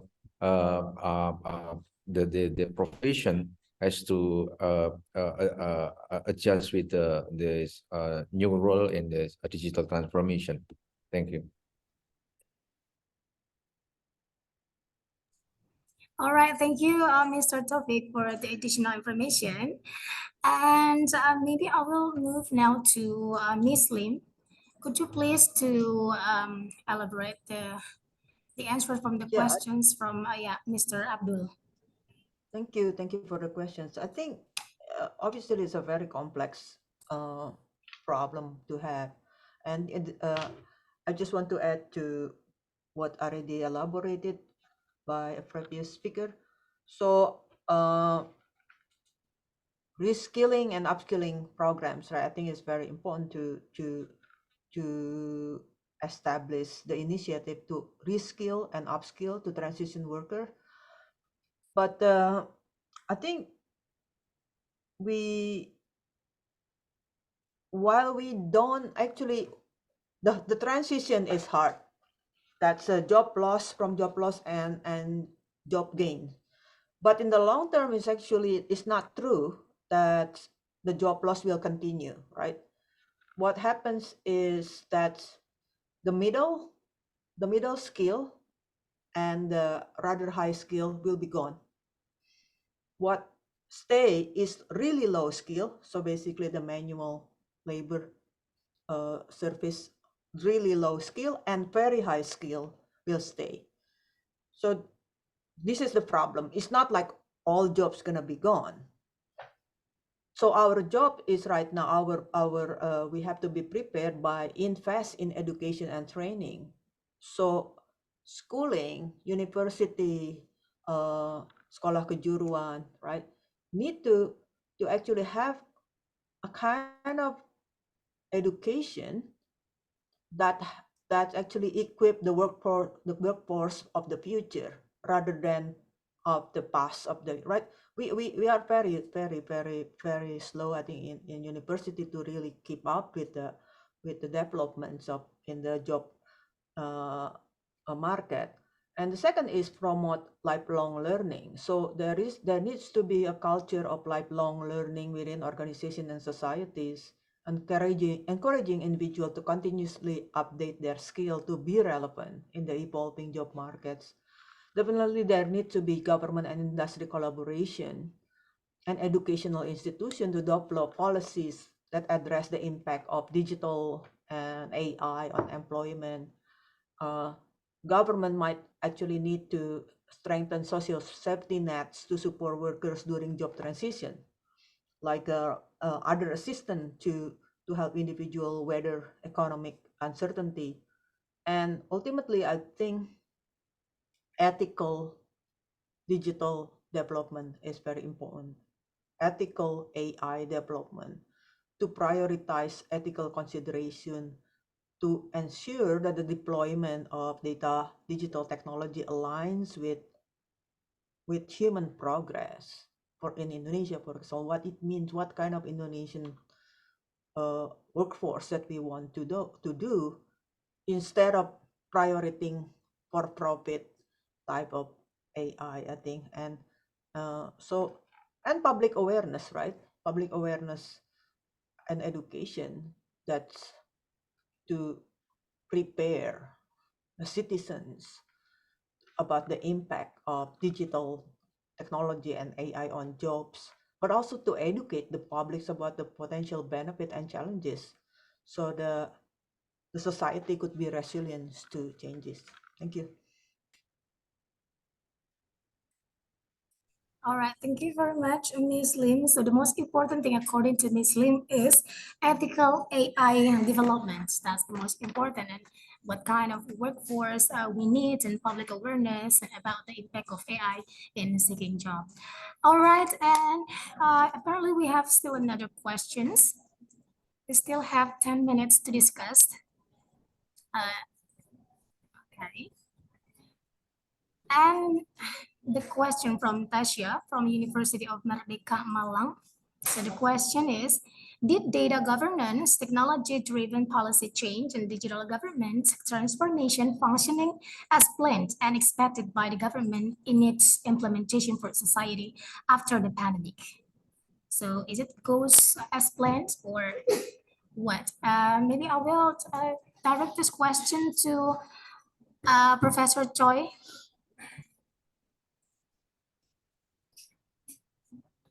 Yes, I have actually classed very soon that I already sent my personal answer to Malang, and the government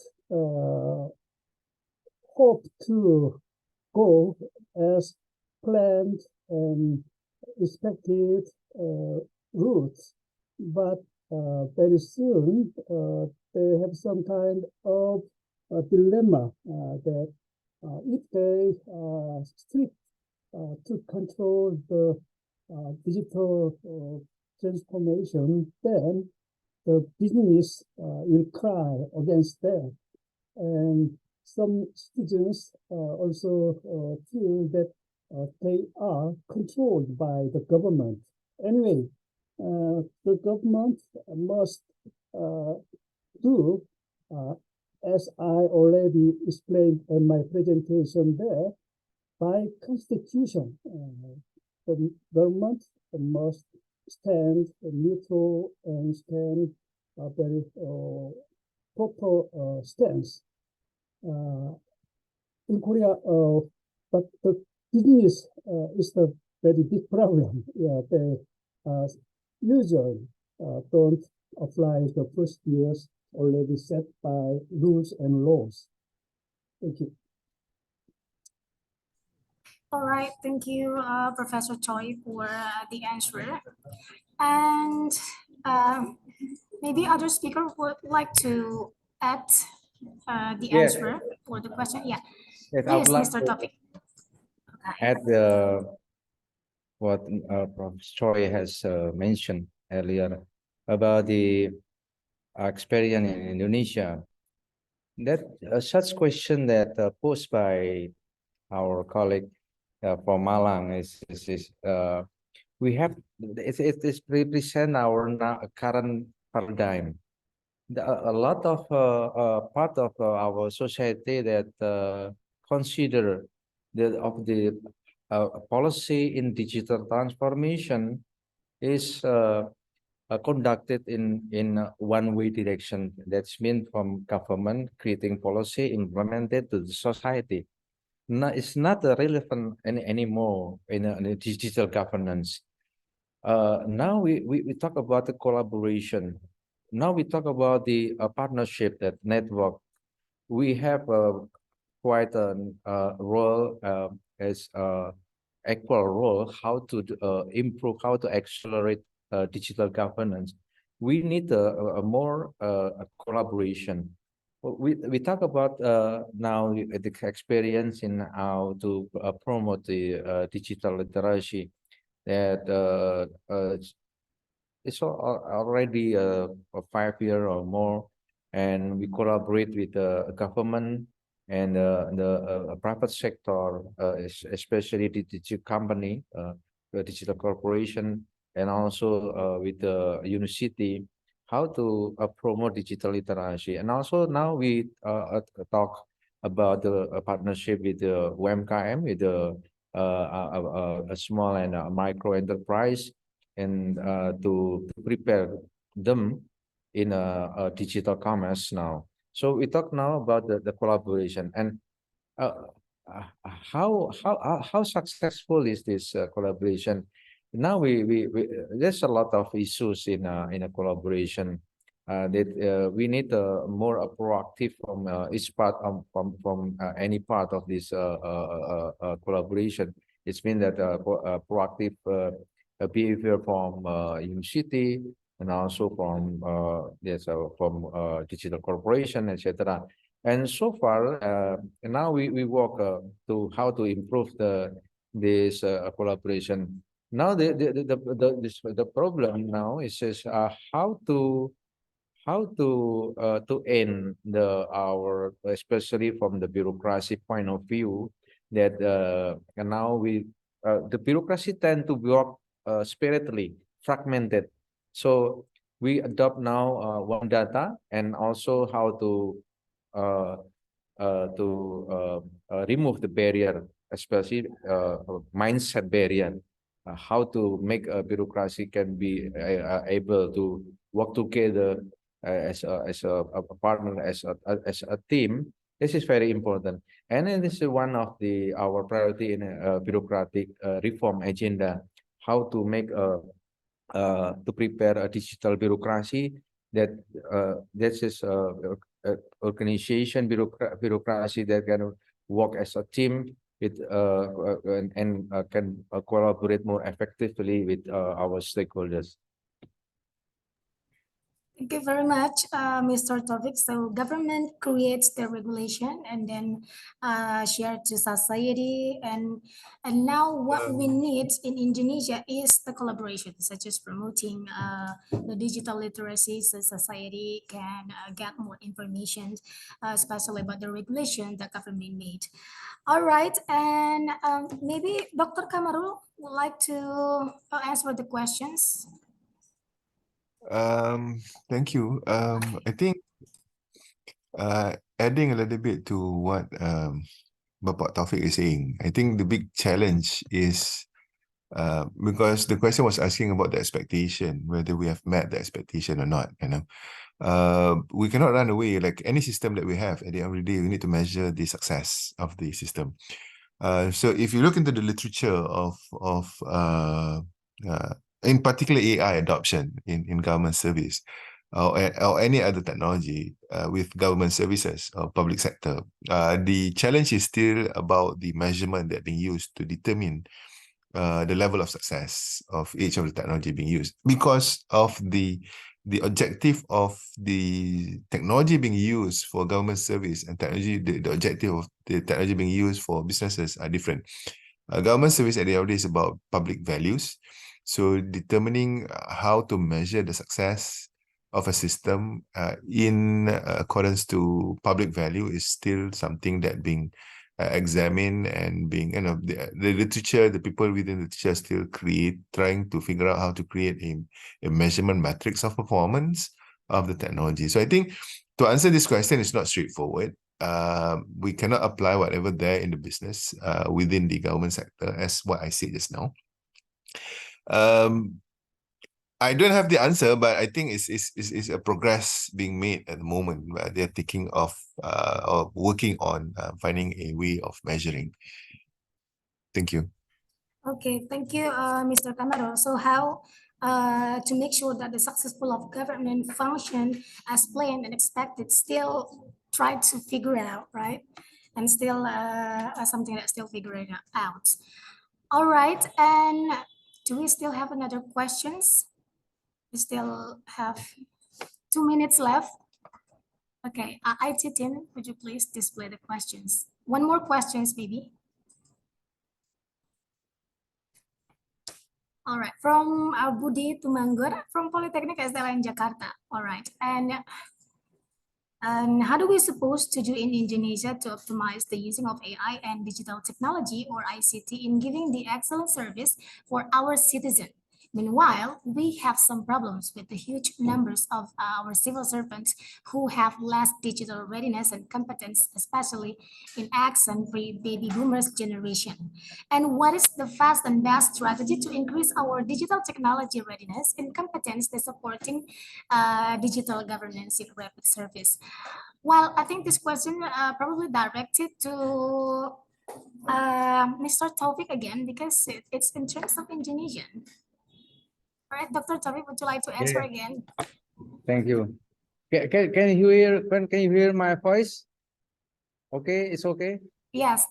Okay, and Manado it rain heavily now. So thank you for the question. I think this is a very important question, and now when we look the future of public administration in Indonesia, this is very important. This question is very important. Indonesia is a very, you know, we have a heterogeneity that very complex, and we cannot make a public administration architecture in the future, especially in facing the digital governance. How to we cannot run public administration with standardized, or we consider that the needs of the citizen in all region is the same. So in other words, that we have to be able to think with to respond to the diversity in Indonesia. All the civil servant has to be able to think and act with this diversity.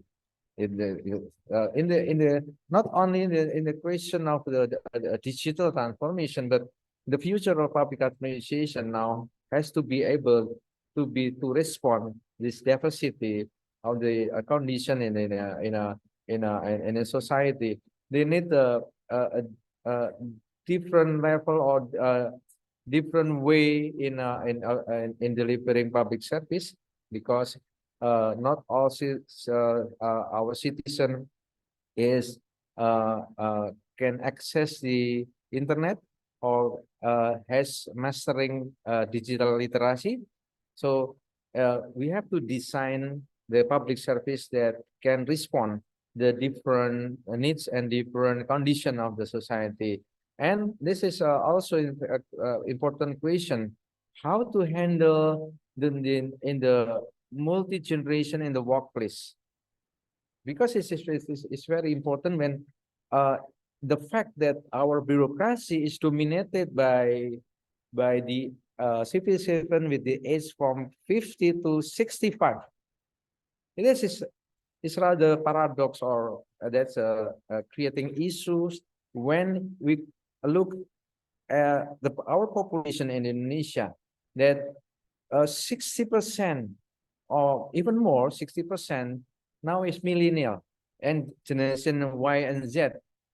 So in the bureaucracy, and we have to be able to respond the growing needs of our population with the different values, and also inside the bureaucracy itself, we have a workforce from generation Y, Z, and X.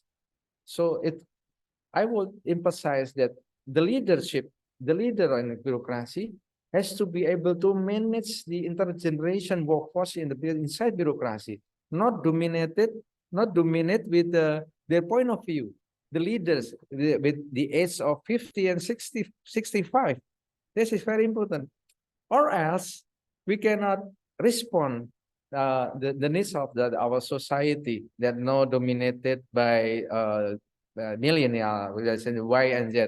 So I like to give example from the big corporation in US and in Europe, like Amazon, etc. And so the CEO of the corporation demand all the manager to have a mentor from the young generation. It means that under 30, they have to ask, they have to make an intense dialogue with them, so they can comprehend the real needs of the society, the real needs of their customer that is dominated by generation Y, Gen Z.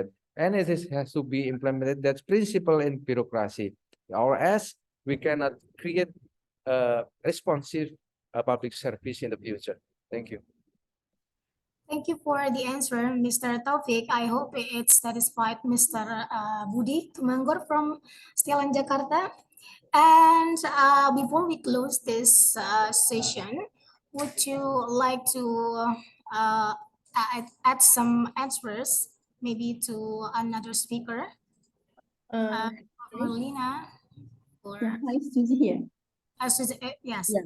Actually, I would like to add something regarding the question about the lost job because of the digital. I just share our country experience. Yeah, in Malaysia we have one program that we call the Graduate Employability Program. So to support this program, actually, we have some like TVET, what you call the technical and vocational education training, to enhance the reskilling and upskilling program to the student. And beside that, we are empowering about the entrepreneurial support, meaning that we encourage entrepreneurship and supporting small businesses and set up that can create alternative job rather than they are looking a new job, but they can create a job.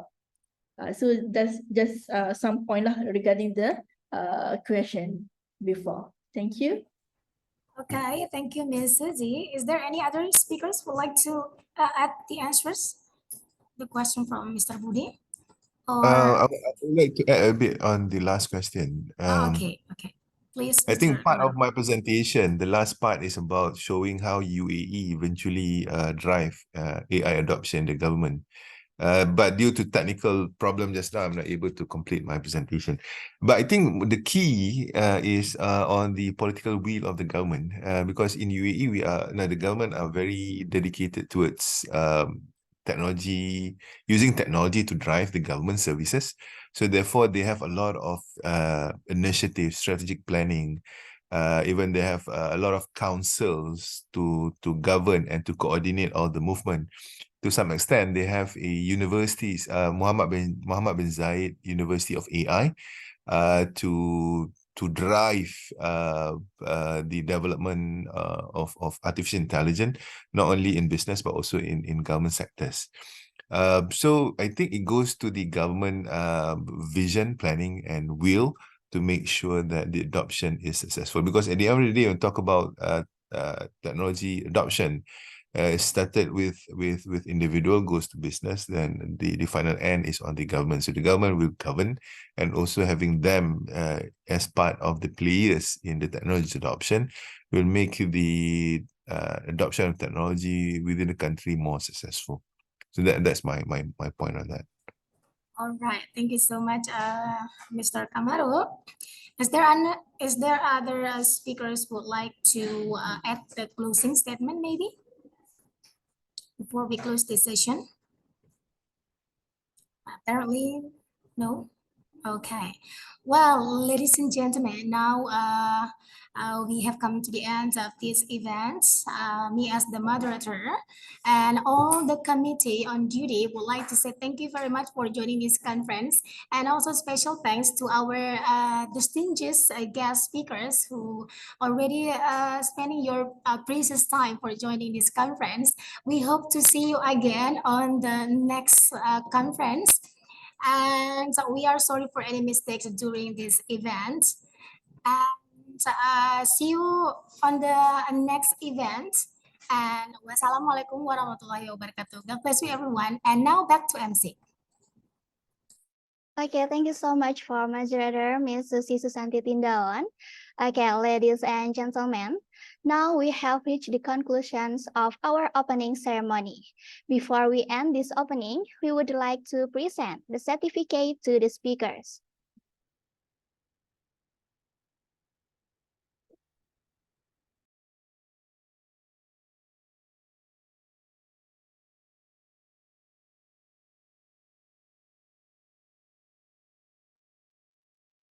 Okay, first certificate is for Ms. Merlina Lim, PhD from Society Professor Carleton University, Canada, Research Chair in Digital Media and Global Network Society. This is certificate for you. Thank you for coming. Thank you for having me. Okay, next. Second certificate is for Dr. Nur Susila Binti Sohaimi from Universitas Utara Malaysia College of Law, Government and International Studies School of Government. This is certificate for you. Thank you for sharing with us. Thank you very much. Okay, next. Third certificate is for Professor Che Wen-gyu, PhD from John Brook National University. Thank you for your insight.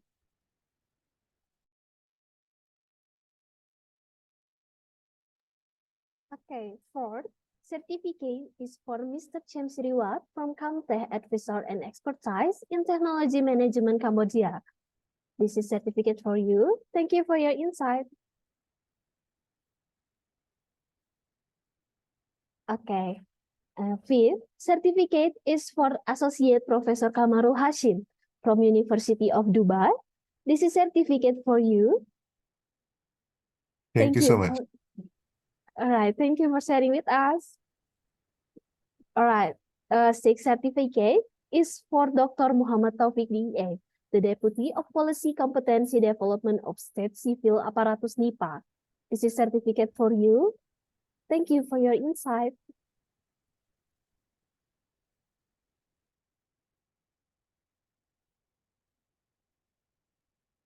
All right, we will also like to ask you for a group picture. Please turn on your camera and give your best expression. Smile.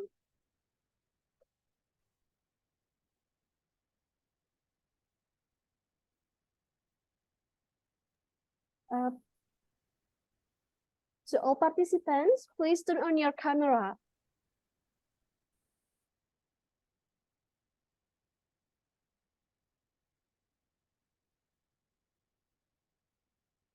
Okay, 1, 2, 3. Next slide. Okay. 1, 2, 3. Next slide.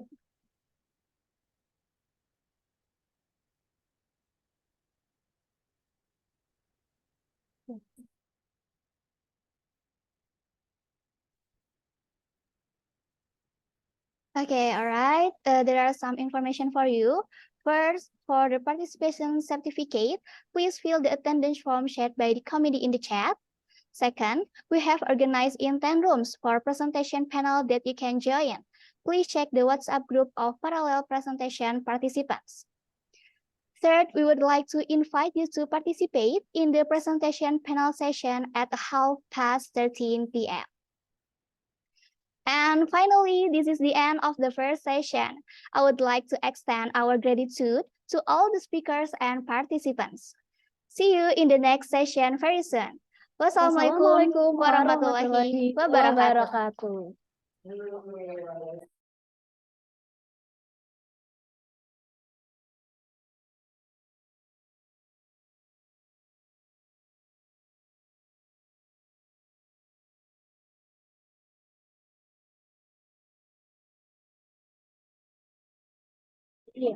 Thank you.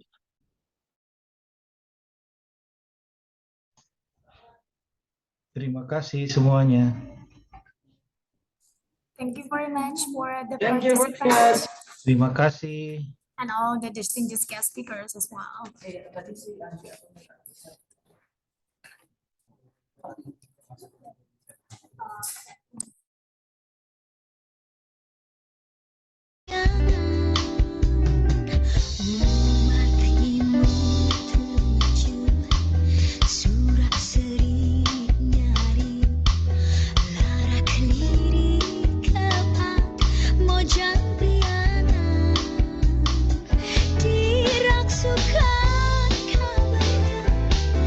Nambihan cahayana dan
panon hidan pipi koneng irung mancu putra Bandung putra saha di mana buminan abdi resep kanjena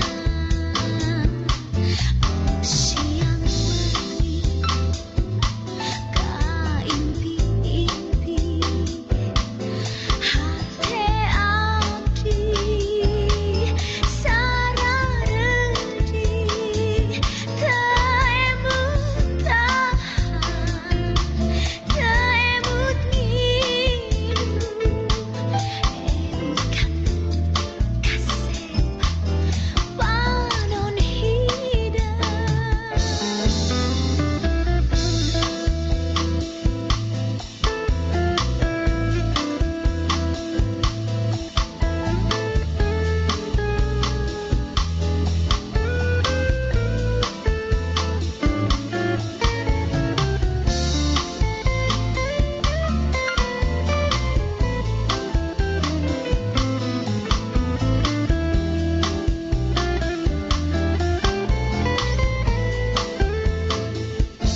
panon hidan pipi koneng irung mancu putra Bandung putra saha di mana buminan abdi resep kanjena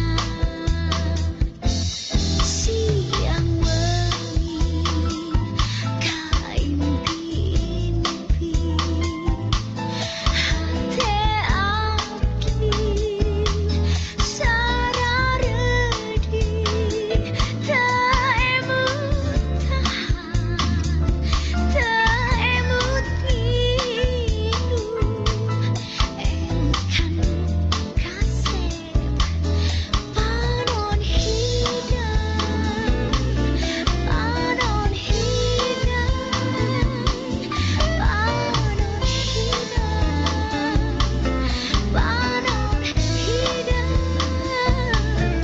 panon hidan panon hidan panon hidan.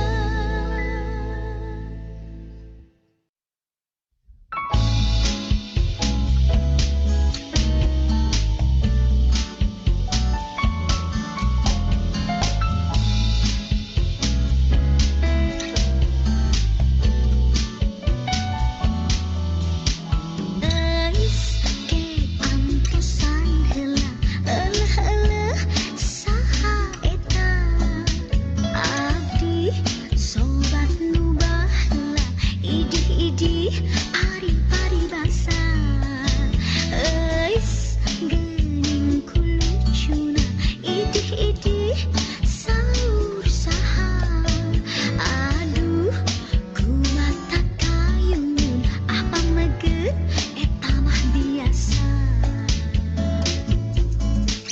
ibu bapa ieu geura duh aya jajaka nu ngangkeun tresna aku ngararewa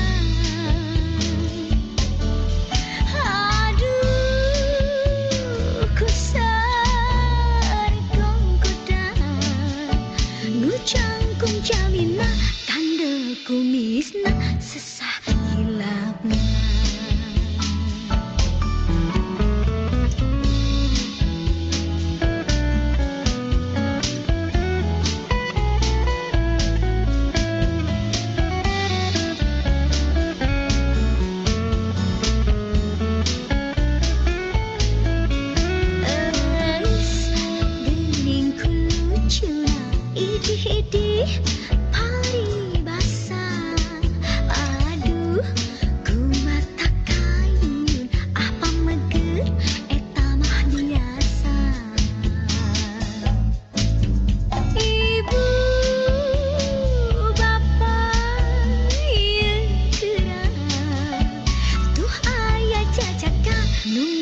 Ken tresna aku ngararewa.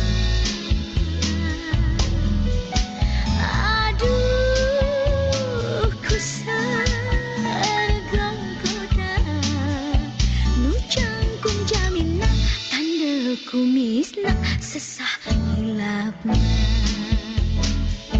Sesah hilapna.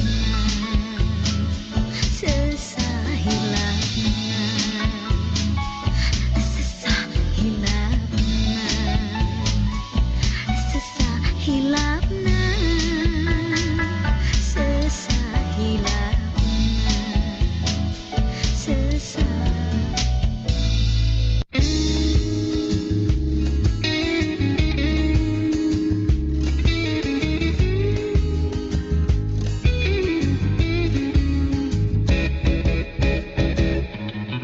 Mobil butut kaluaran baheula saja manjeung bedil sundut harita ayeuna mah mobil butut geus jarang nambangan ge di kota ge geus dilarang.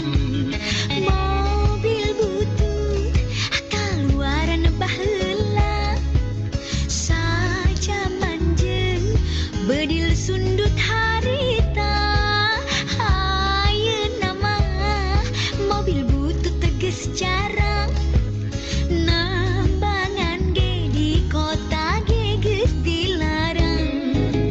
Dut durut tutut mobil maju nang hidup mogok ka di jalan kabiator nang ngebul kena kena turun niup cai di solokan mobil nang minum siga ke bodi mandian. Shalalalalala shalalalalala shalalalalala la la la la la la la la la la la la la la la la shalalalalala la la la la la la la.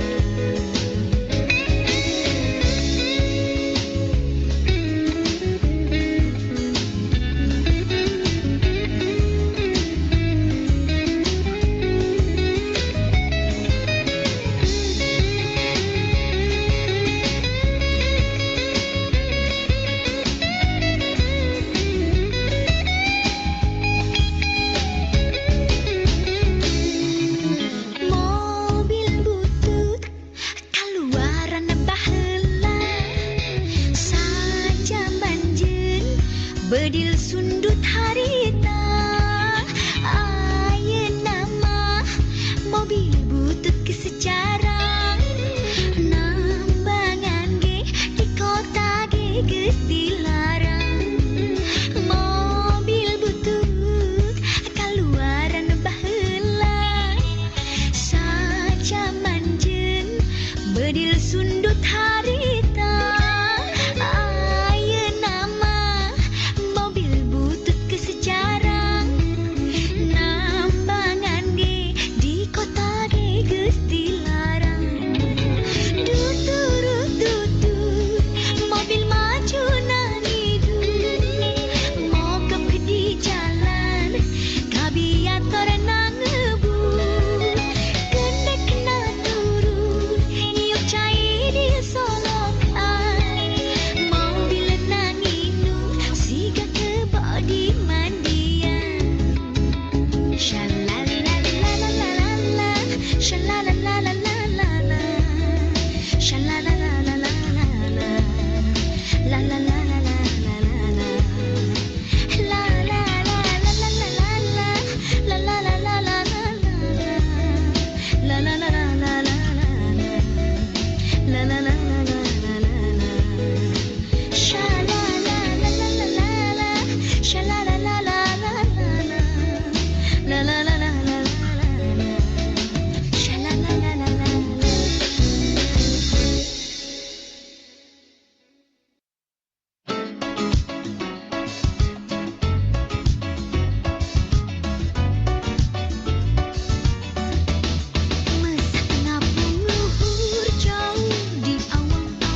pika dimir di pika serab kusa sama tanya karempan kasihan leber wawanina manuk dadali manuk panggagahna berlambang sakti Indonesia Jaya manuk dadali pangka koncarana resep ngahiji rukun sakabehna hirup sauyunan tarapah diri-diri silih pikanya teinggis bela pati manuk dadali ngandung siloka sinatria kersakuna bangsa di negara Indonesia.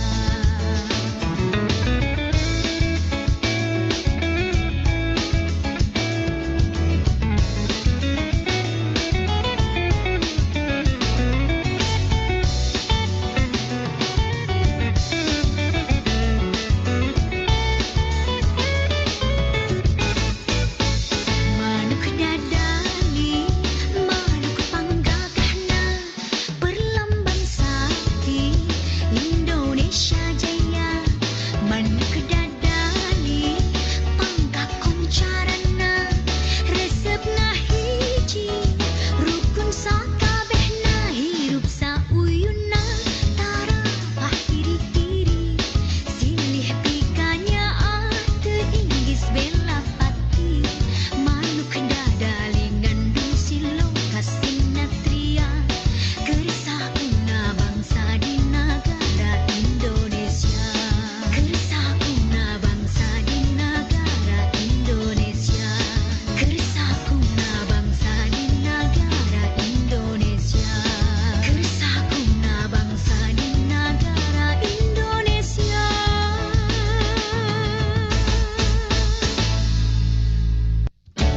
Tilil ndog celentong sae asa jago kuring diudeg bagong ngabecir lumpat ka kolong di kolong anjing ngagonggong aduh kuring turunan kuring di udah bangun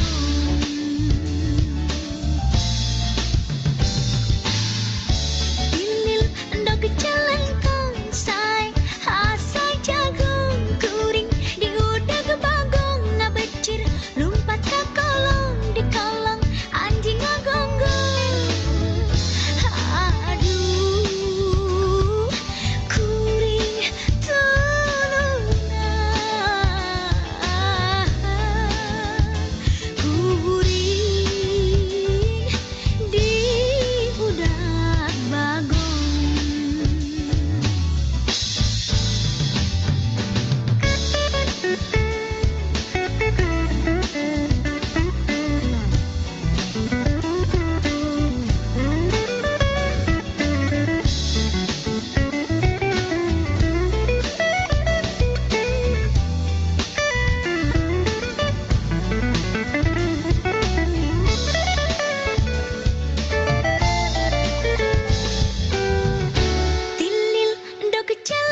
Before we were using money.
Sayang, katanya mau kasih kado jam 10. 5 menit lagi loh.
la.